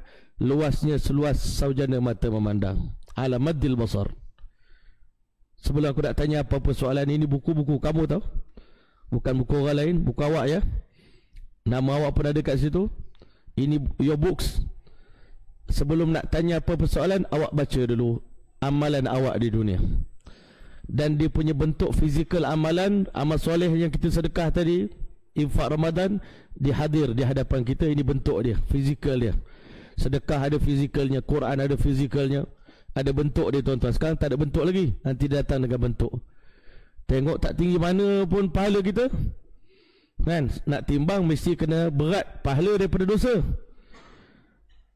Bila tengok belah sini, Masya Allah, dosa bertimbun tinggi, Masya Allah. Fizikal dosa pun ada. Dosa berzina, dosa mencuri, dosa minum arak, dosa deraka pada mak ayah, dosa tipu isteri, semua ada kat situ. Masya Allah, semua ada. Sedangkan Allah kata, faman faqulat mawazinu, siapa yang berat neraca timbangan amal soleh dia, tuan-tuan, fawa fi 'aisyatir radhiyah, dia akan dapat kehidupan yang diradai. Siapa yang berat dosa dia, fa ummuhu hawiyah, Masya Allah, tempat tinggal dia adalah neraka hawiyah. Tapi sebelum saya terlupa tadi, sebenarnya sebelum Allah nak hisab, Allah perintahkan malaikat pergi ambil neraka dulu, bawa ke padang mahsyar, Masya Allah, supaya hisab tadi lebih real, Masya Allah kan. Maknanya salah jawab terus lempar dalam neraka. Bukan ada macam kat dunia ni, ada mahkamah rayuan, boleh merayu lagi, ada mahkamah persekutuan, selagi belum terbukti kesalahan. Hari ni terus bukti kesalahan terus. Jadi tuan-tuan, nak bawa neraka tu, tuan-tuan, jaraknya beratus-ratus tahun daripada lokasi dia, tuan-tuan. Allah Ta'ala bagi pada tangan Jibril alaihissalam, Masya Allah, 1000 utas tali belati untuk ikat dinding-dinding neraka ni, untuk tarik bawa ke padang mahsyar, tuan-tuan. Dan setiap utas tali belati itu memerlukan kekuatan 70,000 malaikat untuk tarik neraka. Dan neraka jahanam ini sebelum sampai ke lokasi itu, dia beritahu, ilayya ahli, ilayya ahli, serahkan sekarang juga penghuni aku kepada aku. Aku dah tak sabar nak bakar mereka. 100 tahun sebelum sampai neraka ke lokasi mahsyar, tuan-tuan, Nabi-Nabi yang mendengar bunyi ngauman neraka tadi, tuan-tuan. Neraka dah ada ngauman di dalam Quran. Allah telah beritahu, idza ulqu fiha sami'u laha syahiqan wa hiya tafur. Bunyi tengkingan neraka ni sangat garang, sangat backing, tuan-tuan. Neraka dia garang, lebih garang daripada singa yang garang, bengis. Dan malaikat Malik Zabaniyah tu pun tak pernah senyum. Tengok muka malaikat Malik Zabaniyah, penjaga neraka pun satu azab dah, tuan-tuan. Tengok neraka pun satu azab, belum dibakar lagi. Tengok baru pun dah seksa dah. Bila dengar suara neraka, tuan-tuan, 100 tahun sebelum sampai ke lokasi itu, hari itu tuan-tuan, para nabi, para malaikat berlutut tuan-tuan, memohon perlindungan pada Allah. Allahumma ajirni minan nar, ya Allah selamatkan kami semua daripada api neraka ya Allah. Nabi pun hari itu kata tuan-tuan. Apatah lagi kita yang berdosa ni tuan-tuan, yang memang bahan bakaran pendosa adalah api neraka. Pendosa akan jadi bahan bakar. Kullama nadijat juludum badallahum juludan ghaira liyadhuqul azab. Allah Ta'ala cerita tentang neraka tuan-tuan. Ahli neraka setiap kali dibakar, rentung jadi arang, kami tukarkan daging baru, kulit baru supaya mereka rasa azab. Nak gambarkan dahsyatnya neraka ni. Yauma naqulu li jahannam halim talati. Pada hari kami tanya pada neraka jahanam, dah kenyang belum? Semua penghuni neraka dah campak dalam neraka. Allah tanya neraka, dah kenyang belum? Neraka tanya, hal mim mazid. Kalau kita ni ada nasi tambah lagi tak, wahai Allah? Pada seluruh manusia, jin, syaitan semua dah masuk dalam neraka. Neraka kata lapar lagi tuan-tuan. Satu hari Nabi gambarkan pada kita tuan-tuan, satu hari neraka ni merayu pada Allah, tolong ringankan sikit kepanasan dalam badan aku ya Allah. Sebab apa? Akalat ba'dhi ba'dan. Api neraka dah saling bakar-membakar antara satu dengan yang lain. Nabi kata, Allah kesian kat neraka. Fa'adhinalaha binafasain. Allah izinkan neraka bernafas 2 kali setahun. Nafasun fil saif wa nafasun fil syita. Satu hari nafas pada musim sejuk, neraka tarik nafas, dunia musim tengkujuh tuan-tuan, monsun datang. Sebahagian tempat turun salji. Tapi bila neraka lepas nafas tuan-tuan, bumi jadi panas. Ini cuaca panas tuan-tuan, datang baru daripada nafas neraka. Itu pun tuan-tuan kita dah demam panas dah tuan-tuan, baru kena nafas neraka, belum lagi api neraka. Dan neraka ni sangat dekat dengan kita sebenarnya. Bawah laut itulah neraka. Bawah lautan di dunia ni, itulah letaknya lokasi neraka, kalau kita faham tuan-tuan. Tapi hari ni Allah Ta'ala tak tunjuk lagi kat kita. Sebab itu Nabi beritahu, setiap hari bila mana matahari terbit, pintu neraka dibuka bersama-sama dengan naiknya matahari tadi. Sehingga bila matahari betul-betul berada di atas kepala kita, pintu neraka ke-7 pintu itu dibuka oleh Allah Ta'ala dengan seluas luasnya, masya-Allah. Sebab itu Nabi beritahu, fa inna syiddatal hari min fayhi jahannam. Cuaca yang panas terik di tengah hari itu adalah daripada nafas-nafas yang neraka jahanam, masya-Allah, bahangnya neraka jahanam.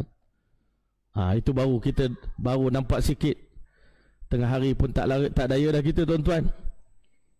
Dan Allah Ta'ala beritahu pada kita tentang neraka jahanam, kullama khabat zidnahum sa'ira. Bila api dia dah mula nak padam sikit, kami akan tambah lagi kepanasan. Yang mana Nabi sebut panasnya neraka jahanam ini, api dunia ni adalah 1% daripada 69% daripada panasnya api neraka jahanam.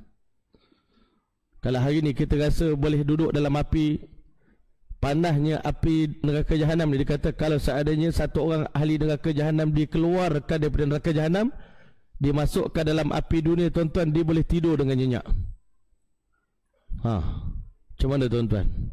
Ahli neraka kalau dikeluarkan daripada neraka, masuk dalam api dunia ni, dia boleh tidur dengan nyenyak dalam api dunia ni, masya-Allah. Lantaran panasnya api neraka jahanam. Neraka itu dibawa di hadapan padang mahsyar. Lautan neraka dibentangkan. Neraka jahanam ni, apa makna jahanam? Dia menjahanamkan muka kita, menghancurkan wajah kita tuan-tuan. Orang yang berdosa ni, mereka akan diazab oleh Allah Ta'ala, muka mereka dibakar oleh Allah Ta'ala. Waliyahzubillah. Sebab tu tuan-tuan, kalau kita faham, lepas maghrib Nabi sunnahkan kita baca Allahumma ajirni minan nar, ya Allah selamatkan kami daripada api neraka jahanam. Dan Allah Ta'ala perintahkan pada kita tuan-tuan, ya ayyuhallazina amanu qu anfusakum wa ahlikum nar, ya selamatkan kamu dan diri kamu dan keluarga kamu daripada api neraka. Ini kerja kita sebelum mati, selamatkan anak isteri kita daripada api neraka.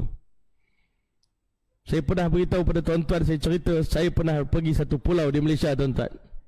Dalam perjalanan balik itu, masya-Allah, kami diuji dengan ombak yang begitu kuat. Saya bawa anak saya masa tu 8 orang semua saya bawa dalam bot tu. Tapi bujurlah budak-budak kecil ni, tengah kita takut-takut tu, dia semua tidur, alhamdulillah. Tengah bot, tengah ombak tengah kuat tu, kita ni tengah gayat. Saya baca Yasin 2-3 kali baca Yasin. Saya pergi dengan Syekh Abdul Karim Al-Maki, Imam Shah Alam, Imam Masjid Negeri. Dia cakap, Maulana, tadi kalau ada surah lebih hebat pada Yasin, saya baca surah tu. Memang sangat takut.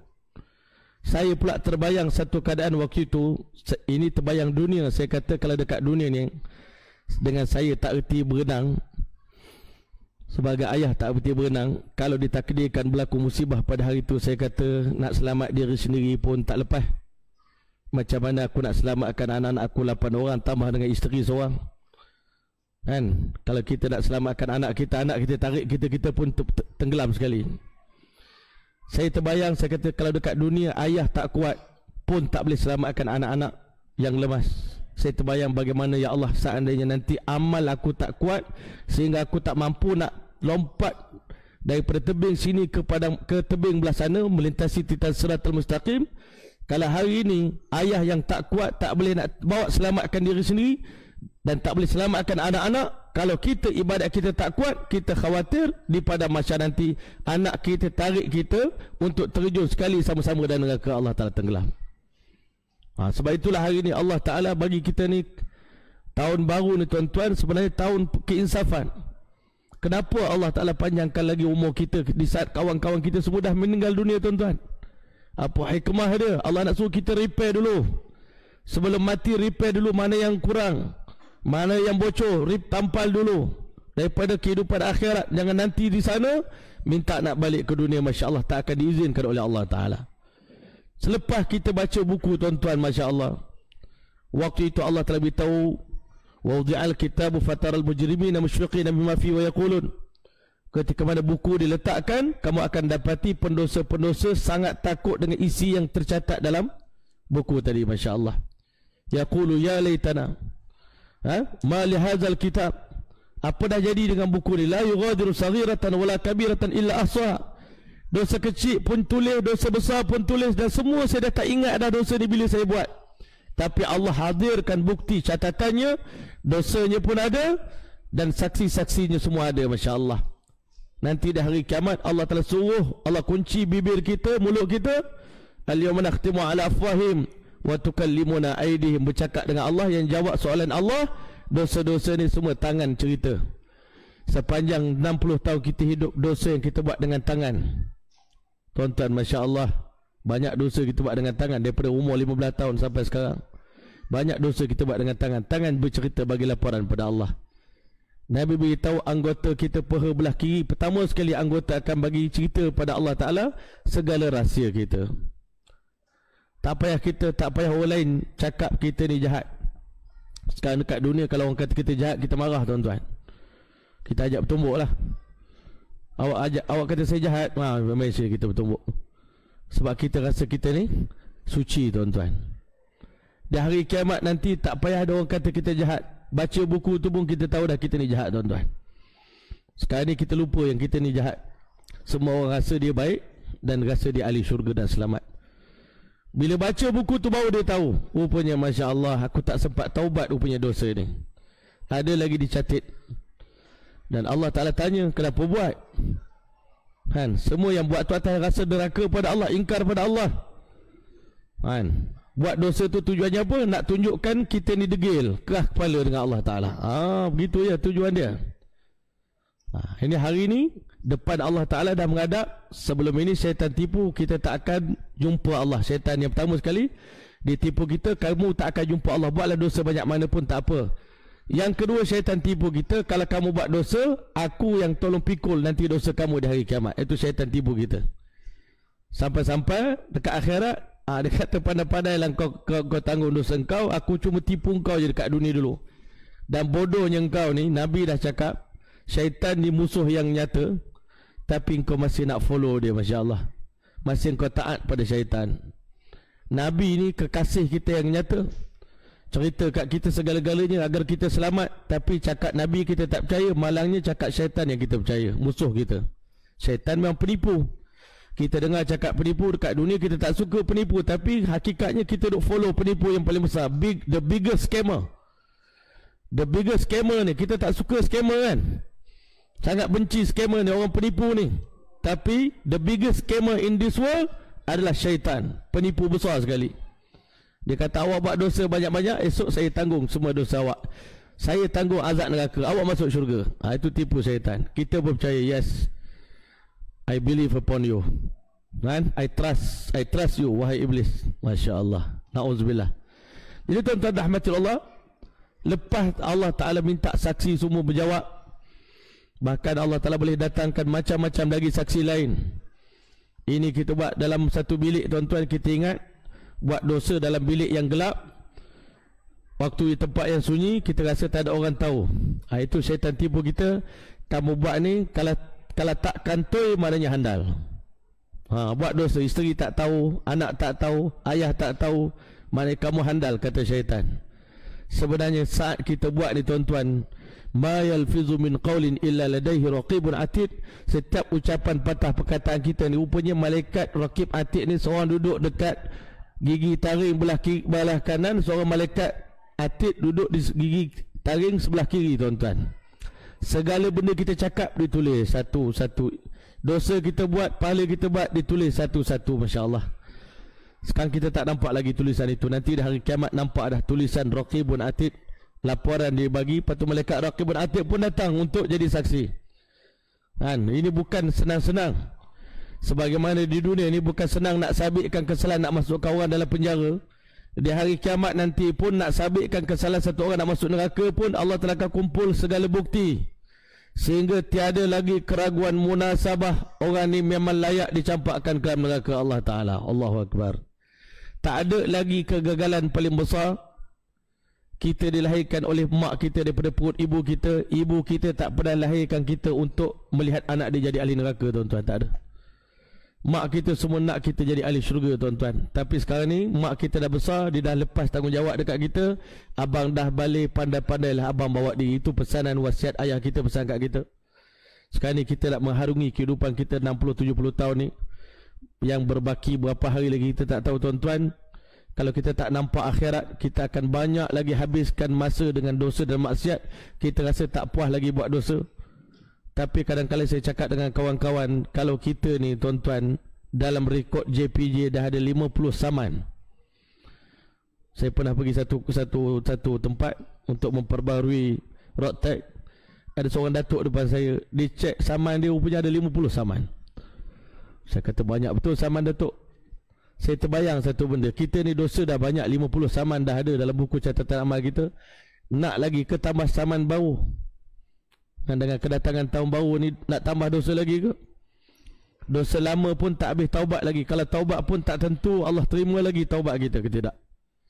Setakat istighfar lebih kurang lepas sembahyang, Astaghfirullahalazim, tak menyesal, tak menangis, tuan-tuan. Nabi Adam satu kesalahan buat, menangis sampai air mata jadi sungai, tuan-tuan. Itu pun bangkit daripada masyar. Nabi Adam kata, aku tak selamat lagi masuk syurga. Masih takut, nervous nak menghadap Allah Ta'ala. Ya, tuan-tuan rahmati Allah, selesai Allah telah hisap. Allah tanya satu-satu. Sebab itu bila ditanya oleh Siti Aisyah radhiyallahu ta'ala, ya Rasulullah, kenapa kekanda setiap kali semayang baca Allahumma hasibni hisaban yasira, ya Allah permudahkan aku dalam hisap. Pertanyaan nanti jangan tanya yang susah-susah. Sebab Nabi kata, siapa yang mendapat hisap yang mudah apa dia? Al-ardu. Mana sekadar present buku depan Allah. Kalau kita dekat dunia ni, wallah alam lah, bagi pasport dekat immigration tengok, cok, jalan. Allahu Akbar, leganya kita, tuan-tuan. Tapi kalau sampai dekat immigration, dia kata masuk bilik sebelah sekejap, kan? Saya pergi Jepun hari tu, sampai dekat airport, kali kedua dia kata masuk bilik sebelah dulu. Allahu Akbar. Ni risau ni. Mesti ada benda tak betul ni. Kalau kita menghadap Allah Ta'ala, Allah kata masuk bilik sekejap, sebelah sekejap. Allah Akbar, itu yang Masya Allah ada benda yang besar. Tapi kalau hisap yang mudah, tuan-tuan, tanpa hisap, tanpa azab, iaitu al-ardu, kata Nabi, hanya sekadar present buku, terus Allah Ta'ala kata jalan. Allahu Akbar. Siapa dapat itu? Allahu Akbar. Wa amma man utiya kitabahu biyaminih, siapa yang diberikan buku catatan amalnya pada tangan kanan, fayaqulu ha'umuqra'u kitabiyah, tuan-tuan tolong baca buku saya. Dekat hari kiamat nak riak dah boleh dah. Nak riak pada hari tu tak salah dah. Tolong baca buku saya, pakcik. Tengok kan. Fasawfa yuhasab hisaban yasira. Dipermudahkan oleh Allah telah hisab yang mudah. Wa yanqalibu ila ahli masurur, balik keadaan riang gembira, jumpa keluarga happy. Masya Allah, mak, abang berjaya mak. Abang selamat dapat buku catatan amal pada tangan kanan. Abang berjaya. Adik-beradik, innahu zanna an la yahur. Tuan-tuan yang mulia, Masya Allah, kenapa dia berjaya? Inni zanantu anni mulaqin hisabah. Kerana aku dulu hidup di dunia, aku memang nak juga buat dosa macam orang lain, tapi aku tahan nafsu aku kerana aku tahu aku akan dihisab oleh Allah Ta'ala. Aku akan bertemu dengan Allah untuk penghisaban. Sebab itu aku tak berani nak buat dosa. Walaupun nafsu ada nak buat dosa. Orang lain, kenapa dia gagal? Sebab dia tak yakin akan dihisab oleh Allah Subhanahu Wa Ta'ala. Sedangkan Allah Ta'ala akan beritahu pada Nabi SAW, beritahu apa?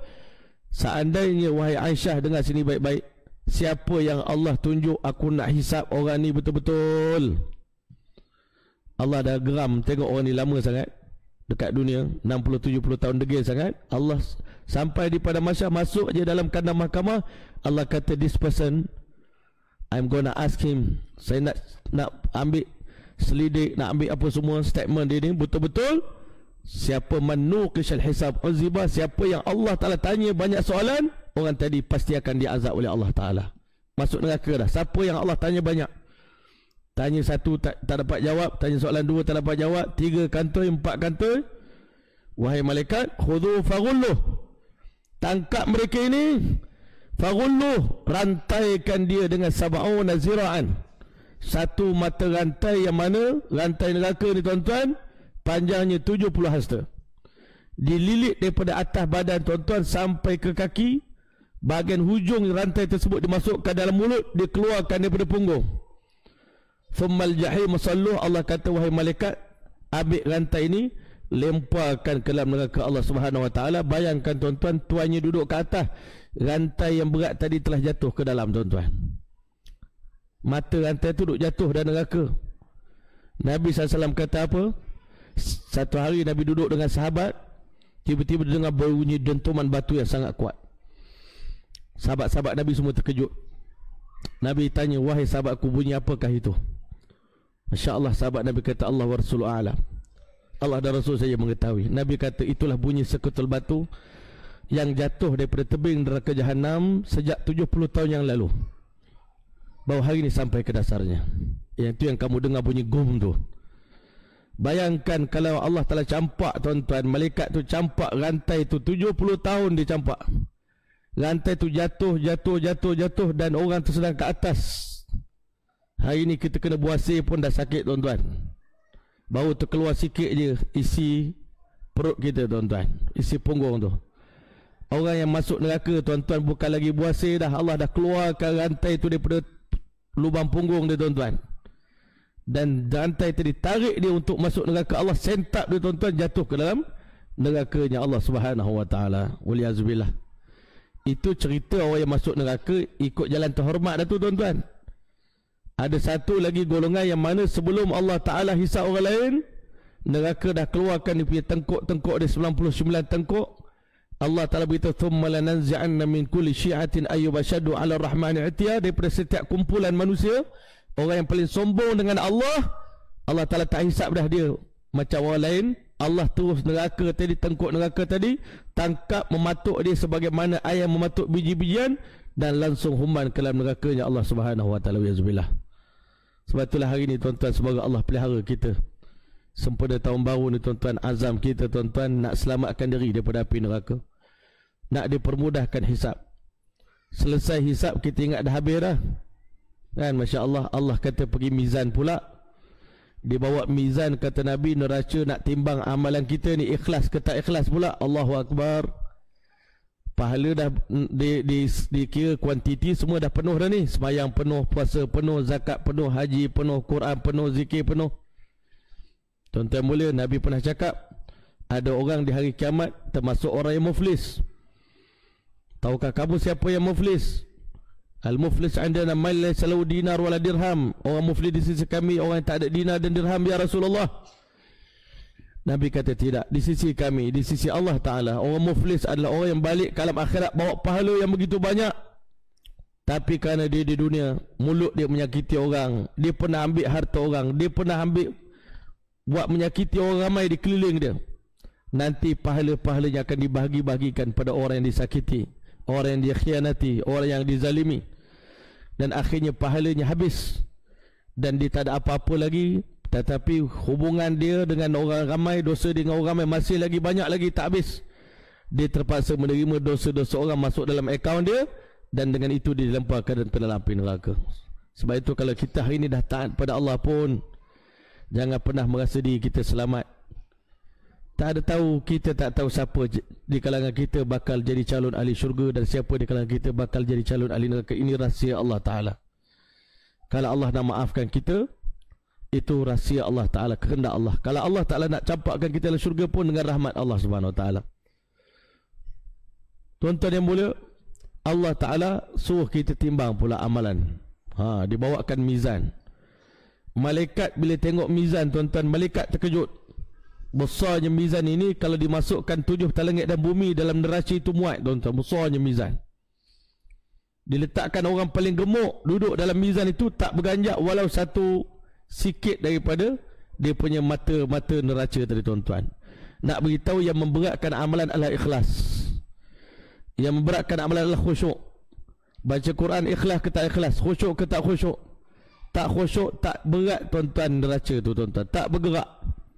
Ini yang paling kita takut. Sebab itu soalan Allah Ta'ala dalam Quran pada kita, 3 soalan kita kena jawab sebelum kita mati. Yang pertama, Allah Ta'ala tanya pada kita, ya ayyuhal insan ma gharraka bi rabbikal karim. Wahai manusia, apa yang telah memperdayakan kamu di dunia ini sehingga kamu lari daripada Tuhan kamu?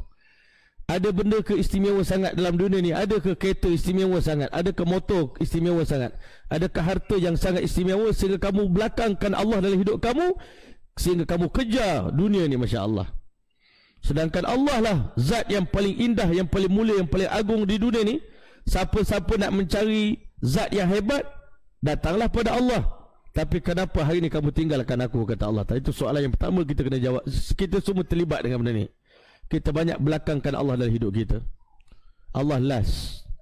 Masa untuk Facebook, tuan-tuan, dah habis 3 jam, barulah sikit kita baca Quran. Itu pun kalau ingat.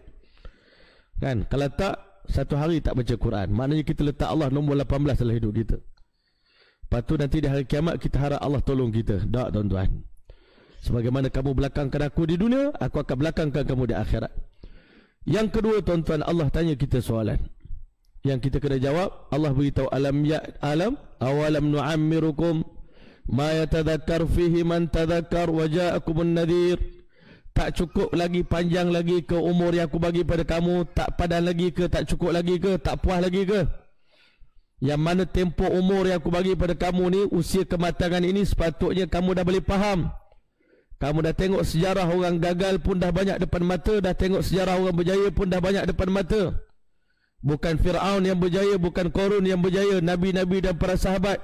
Kenapa tak nak tiru kehidupan mereka? Kenapa tak nak contohi jalan orang yang berjaya? Kenapa masih nak ambil jalan orang Yahudi Nasara untuk kamu ikuti? Sedangkan mereka bangsa yang dilaknat oleh Allah Ta'ala. Tak cukup panjang lagi ke umur? Tak cukup matang lagi ke? Allah tanya. Sedangkan peringatan aku telah berikan. Uban di kepala ini satu reminder daripada Allah kepada kita semua, bahawasanya wahai hamba ku, buatlah persiapan ke alam akhirat. Tak lama dah masa untuk aku jemput kamu balik ke sisi aku. Uban ni satu sebesar-besar peringatan yang Allah bagi dekat kita, tubuh badan kita. Tapi hari ni kita masih lagi tak puas lagi dengan dosa, tak puas lagi dengan kelalaian, tak puas lagi dengan dunia. Sedangkan waktu Allah nak jemput kita balik dah tak lama dah, tuan-tuan. Yang akhir sekali, tuan-tuan, soalan yang kita kena jawab, yang Allah tanya pada kita dalam Al-Quran. Allah beritahu, alam ya'ninil ladhina amanu an takhsha qulubuhum li dhikrillah. Wahai hambaku, apakah sampai saat ini belum tiba lagi waktunya untuk kamu betul-betul tunduk khusyuk waktu beribadat pada Allah Ta'ala? Kita tanya diri kita, kalau umur 40 tak khusyuk lagi semayang, umur bila yang kau nak khusyuk dalam semayang? Kalau umur 60 sekarang ni masih lalai dalam semayang, angkat takbir sekejap ingat Allah, lepas tu lupa, lost. Kan? Lost memori kita, merayau merata-rata sampai ke Amerika, kan? Sampai ke Palestin, merayau. Dekat nak bagi salam baru kembali semula ke dunia. Masya Allah. Kalau Nabi Isra' Mi'raj tak apalah. Ini kita dalam sembahyang, kita Isra' Mi'raj, tuan-tuan. Lepas tu kita nak harap dengan sembahyang tadi Allah telah akan selamatkan kita hari kiamat. Allah lepaskan kita daripada syiddatul hisab, hisab yang berat, tuan-tuan. Masya Allah. Dalam satu hadis Nabi beritahu nanti di hari kiamat ada orang bawa buku untuk ditimbang. Dalam buku ada kata yang ditimbang itu bukunya, ada ulama kata yang ditimbang itu amalannya, ada yang kata yang ditimbang itu orangnya. Ada 3 pendapat. Tapi yang paling betul dalam Al-Quran sebut ditimbangkan amalannya. Masya Allah, ditimbang. Yang nak ditimbang bukan berat kuantitinya tuan-tuan, kualitinya tuan-tuan. Sebagaimana hari ini dunia manusia pentingkan kualiti. Allah Ta'ala, Inna Allah Ta'ala tayyibun. Allah Ta'ala itu maha baik, maha sempurna. La yaqbalu illa tayyiban. Allah tak terima melainkan benda yang terbaik. Kita hari ini untuk Allah buat yang terburuk, tapi untuk diri sendiri buat yang terbaik. Macam mana kita nak harap Allah Ta'ala terima kita? Nanti bila ditimbang amalan tuan-tuan, Masya Allah. Cuma seorang syekh, ulama besar Pakistan, Syekh Tariq Jamil rahimahullah hafizahullah ta'ala, dia kata apa? Mujurlah Allah Ta'ala ni buat Allah tak minta 100% daripada kita dalam semua benda. Kalau Allah minta 100% semayang khusyuk, Allah minta 100% puasa yang sempurna, puasa khawasul khawas, dan puasa yang tak ada dosa sikit pun, tak lalai pada Allah, maknanya tak ada siapa pun masuk syurga tuan-tuan. Kalau Allah minta 100% daripada semua orang. Cuma Allah Ta'ala ni kesian dekat kita. Allah kata faman thaqulat mawazinu, siapa berat satu pahala je daripada dosa dia, maka Allah ambil yang itu sikit, ringan, maka adalah peluang orang macam kita ni nak masuk syurga Allah Ta'ala. Kalau Allah kata aku nak 100% belaka ibadat, Quran, zikir, istighfar, taubat, doa, tak ada seorang pun selamat tuan-tuan. Ini kasih sayang Allah Ta'ala. Allah kata faman thaqulat mawazinu, siapa yang berat neraca timbangan baik dia, fahuwa fi 'aisyatir radiyah, tak lama lagi dia akan mendapat kehidupan yang diradai dalam syurga Allah Ta'ala buat selama-lamanya.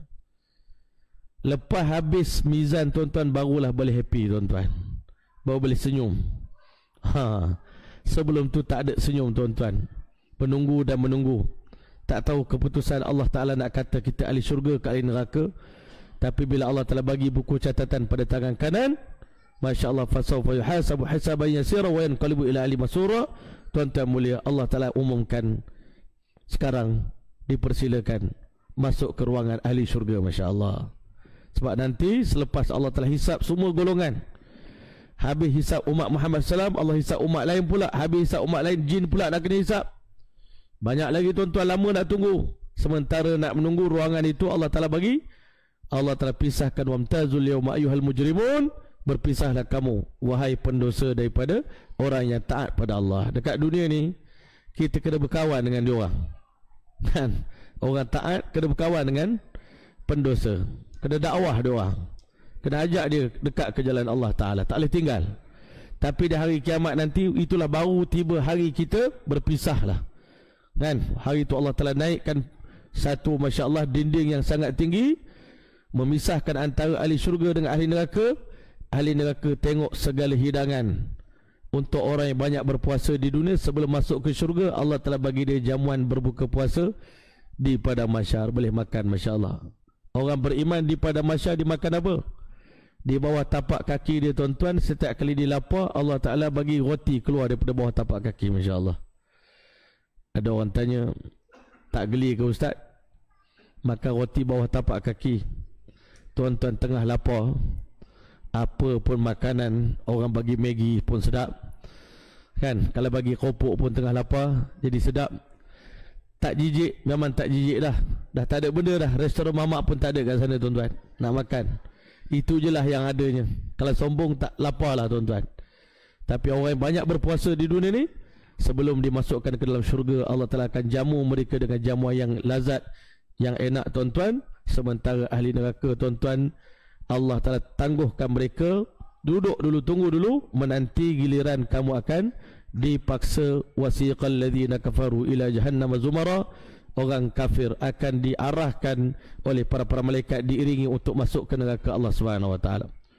Untuk orang beriman tuan-tuan, ada satu lagi benda yang menakutkan, dua benda lagi. Ingat kabeh tu selesai dah.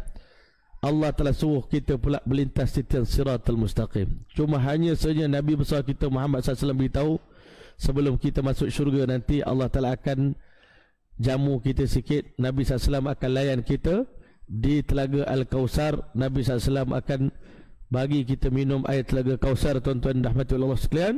Dengan tapak tangan Nabi yang mulia bagi minum kita, tuan-tuan. Bekas-bekas pada malam Isra' wal Mi'raj, Nabi kata, aku melihat Telaga Kausar, airnya lebih jernih daripada perak dan harumnya lebih harum daripada kasturi. Gelas yang Allah sediakan lebih banyak daripada bintang-bintang di langit.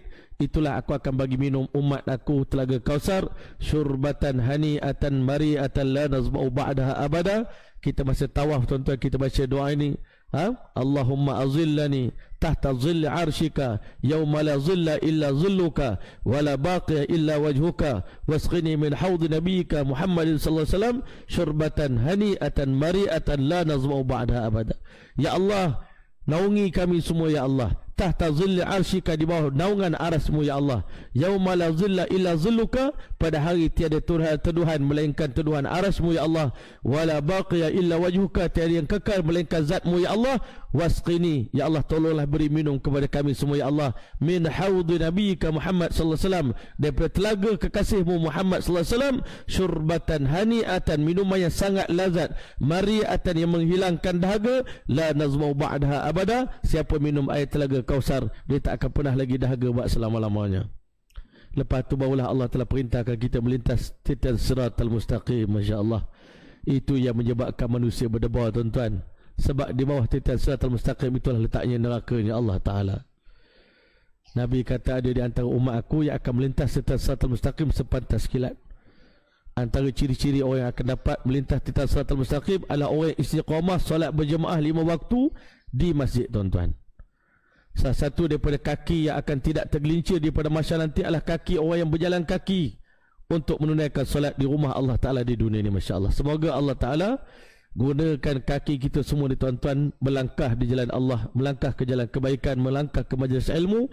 InsyaAllah mudah-mudahan kaki kita tak akan tergelincir daripada, Masya Allah, titian siratal mustaqim yang sangat menakutkan, tuan-tuan. Jambatan yang tak ada lampu. Kalau tuan-tuan orang gali lubang besar yang sangat gelap, dibubuh satu utas tali untuk kita pijak atas tali itu daripada sini, tebing sini sampai tebing sana, tuan-tuan. Dan kita sendiri tak nampak di mana kita nak bubuh tapak kaki kita. Tali itu tak nampak, tuan-tuan, nak bubuh di mana. Tuan-tuan bayangkan, padang mahsyar ni bawahnya neraka, tuan-tuan.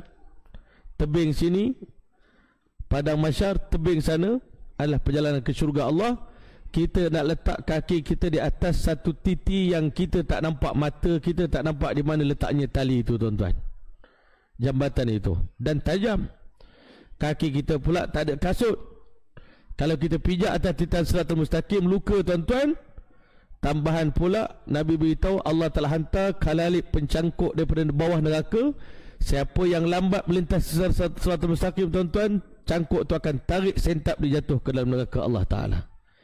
Siapa yang lambat, man batta'a bihi amaluhu, siapa yang perjalanan dia di atas padang mahsyar menjadi perlahan, yang melajukan kita, pergerakan kita di padang mahsyar adalah ibadat kita sekarang ni. Zikir kita, itu yang jadi booster untuk tolak kita laju. Zikir kita, Quran kita. Siapa yang letakkan Quran di hadapan, Quran akan duduk di tepi jambatan sirat. Quran amanah, silaturahim akan duduk di tepi siratal mustaqim. Siapa yang jaga hubungan silaturahim, silaturahim akan doa supaya dia selamat. Siapa yang jaga amanah, maka amanah akan doakan semoga dia selamat. Siapa yang jaga Quran, Quran akan doakan dia selamat di titan siratal mustaqim. Tapi siapa tak jaga amanah, siapa tak jaga silaturahim, siapa tak jaga Quran, mereka ni akan berdoa, ya Allah, campakkan, humbankan orang ini ke dalam neraka Allah Subhanahu Wa Taala. Nabi kata ada orang melintas titan siratal mustaqim sepantas kilat. Ada orang melintas siratal mustaqim seperti burung yang berterbang laju. Masya Allah, burung lang terbang syuk laju, tuan-tuan, berdesuk. Ada orang melintas titan siratal mustaqim sepantas kuda yang berlari kencang. Ada orang berlari di atas titan siratal mustaqim. Ada orang berjalan, tapi yang lebih berat lagi, ada yang merangkak di atasnya, tuan-tuan. Allahu Akbar. Bergantunglah pada ibadat di dunia. Sebab itu, tuan-tuan, sekarang kita tak tahu lagi nilai ibadat ni. Dan kita pun tak tahu tahap ibadat kita ni sampai mana dah sekarang ni, Ustaz. Saya ni duduk level nombor 1 ke, nombor 2 ke, nombor 3 ke, nombor 4 ke, nombor 5 ke, nombor 6 ke. Ke kita ni suruh duduk atas titan siratal mustaqim, tak bergerak, tuan-tuan. Allahu Akbar. Ke depan pun tidak, ke belakang pun tidak. Gayat. Duk pegang tali tu tuan-tuan. Tangan dah luka ni. Tajam. So ke depan pun tidak, ke belakang pun tidak. Sebab ibadat kita di dunia tak cukup kuat. Ayah nak tolak tak boleh. Amalan kita masing-masing. Itu baru boleh cakap amalan masing-masing. Dekat dunia ni kita cakap apa? Kubur masing-masing. Dekat hari kiamat esok baru cakap amalan masing-masing. Nak minta tolong orang, tak ada siapa pandang kiri kanan, tak ada siapa tolong kita. Barulah berakhirnya manusia yang terakhir dah masuk neraka. Semua Allah Ta'ala akan arahkan semua manusia masuk ke syurga Allah Ta'ala. Tetapi tuan-tuan sampai di tebing sana kita ingat dah settle dah. Nabi kata faminhum najin makhdush. Ada orang yang sampai ke seberang sana habis dah muka dia luka-luka tuan-tuan. Terkena pencangkuk dia elak sikit tuan-tuan, mata dia tercabuk mata. Kalalip cangkuk dia tuan-tuan terkena bau, putus bau. Ada orang kena cangkuk tuan-tuan neraka, terburai perut. Tapi dia kata alhamdulillah, mujur selamat, tak jatuh. Elak lepas juga sampai tebing sana, alhamdulillah. Walaupun putus lengan pun okey lagi dia kata, jika dibandingkan dengan jatuh dalam neraka Allah Ta'ala. Semoga Allah pelihara kita, anak isteri kita, guru-guru kita tuan-tuan, mak ayah kita, adik-beradik kita, pemimpin kita, imam kita, tok bila kita, AJK masjid kita, semua jiran-jiran kita, orang taman kita, semua diselamat daripada api neraka. Tapi nak selamat bukan dengan angan tuan-tuan, bukan dengan rasa-rasa. Ai selamat kot, bukan dengan rasa-rasa tuan-tuan. Kena proof dengan amalan. Allah nak amalan, Allah nak bukti. Bukan syurga pun tak dapat dengan angan-angan, neraka pun tak akan selamat dengan angan-angan. Syaitan hari ni dikabur kat kita, beranganlah dulu. Dunia buat dosa puas-puas, lepas tu nanti berangan sampai ke akhirat, Allah telah akan maafkan kamu. Nabi kata orang bodoh, al-ajiz man atba'a nafsahu hawaha wa tamanna 'ala Allahil amani. Dia menaruh harapan nanti insya-Allah balik ke hari kiamat ai masuk syurga insya-Allah. Kan? Itu syaitan punya tipu manusia. Sedangkan tak ada siapa masuk syurga dengan semudah-mudahnya. Sebagaimana tak ada juga orang masuk ke neraka dengan semudah-mudahnya. Nak masuk neraka pun dengan bukti, nak masuk syurga pun tak ada bukti, tak boleh masuk syurga tuan-tuan. Sampai di tebing sana kita ingat dah settle dah. Rupanya Allah Ta'ala cek ada lagi dosa-dosa kecil yang belum diampunkan oleh Allah Ta'ala. Sebab itu tuan-tuan kena banyak bertaubat, kena banyak istighfar ribu-ribu kali, tak apa. Kalau kita balik ke alam akhirat masih lagi ada dosa kecil, Allah Ta'ala akan tahan orang beriman ni masuk dalam qantarah tuan-tuan. Qantarah ni satu jambatan yang mana Masya Allah, siapa yang ada dosa masuk dalam tu, dia kena perah tuan-tuan. Squeeze macam blender tuan. Macam mana bentuknya saya pun tak tahu. Tapi dia akan perah sampai dosa tanggal. Bukan mudah nak tanggal dosa. Dekat dunia ni mudah, istighfar dah tanggal, menangis tanggal. Tapi tuan-tuan di hari kiamat, selagi tak tanggal dosa, selagi tu tak keluar daripada kontrah tu tuan-tuan. Hanya Allah yang tahu betapa sakitnya benda tu. Tetapi tuan-tuan, sebelum nak masuk syurga, Allah Ta'ala tahan dulu di situ. Lepas tu barulah Allah Ta'ala izinkan kita semua masuk ke syurga. Sebab itu pesanan kita yang terakhir, Nabi SAW bersabda apa? La yashbal mu'min bil khair. Orang beriman tak pernah kejang buat baik. Yasma'u mendengar kebaikan. Kalau boleh nak dengar lagi. Hatta yakuna muntahul jannah. Sampailah kesudahan terakhir kaki dia melangkah masuk ke syurga. Barulah kita puas hati, alhamdulillah selamat dah saya. Barulah ada istilah selamat.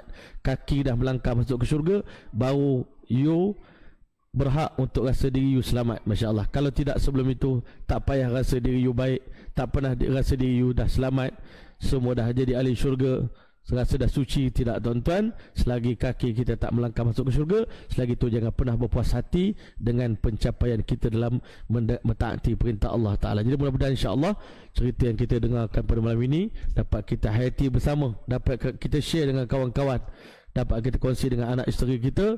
Benda ini tuan-tuan, sebab tu saya rasa di akhir zaman ni cerita paling penting cerita akhirat lah, lebih daripada cerita dunia tuan-tuan. Kalau tidak kita ni lalai, kalau tidak kita ni rasa terpedaya, tertipu dengan diri sendiri, yang menyebabkan kita akan langgar lagi dosa demi dosa kita akan buat, kerana kita tak pernah fikir dan risau tentang akhirat. Tapi siapa yang risau tentang akhirat, setiap benda dia nak buat di dunia, dia akan berfikir panjang sebelum dia buat sesuatu benda, kerana dia takut nanti di hari kiamat menyusahkan diri sendiri insya-Allah. Mudah-mudahan Allah Ta'ala pelihara kita, Allah selamatkan kita, Allah Ta'ala terima majlis kita pada malam ini insya-Allah. Allah Ta'ala tulis kita di kalangan mereka yang akan mendapat buku catatan amal di alam akhirat nanti daripada tangan kanan insya-Allah. Amin amin rabbal alamin. Auzubillahi minasyaitanir rajim. Bismillahirrahmanirrahim. اللهم اجعل جمعنا هذا جمع مرحوما وتفرقنا من بعد تفرقا معصوما ولا تعل فينا ولا منا ولا معنا شقي ولا محروما ولا مطرودا برحمتك يا ارحم الراحمين. اللهم جملنا بالعافيه والسلامه وحققنا بالتقوى والاستقامه واعذنا من موجبات الندمه في الحال والمال انك على كل شيء قدير. اللهم اجرنا من النار، اللهم اجرنا من النار، اللهم اجرنا من النار، اللهم اجرنا من النار، اللهم اجرنا من النار، اللهم اجرنا من النار. اللهم انا نعوذ بك من عذاب جهنم ومن عذاب القبر ومن شر فتنه المحيا والممات ونعوذ بك من شر فتنه المأثم والمغرم ونعوذ بك من شر فتنه المسيح الدجال. وصلى الله تعالى على خير خلق محمد وعلى اله وصحبه وبارك وسلم. سبحان ربك رب العزه عما يصفون وسلام على المرسلين والحمد لله رب العالمين. تقبل الله منكم.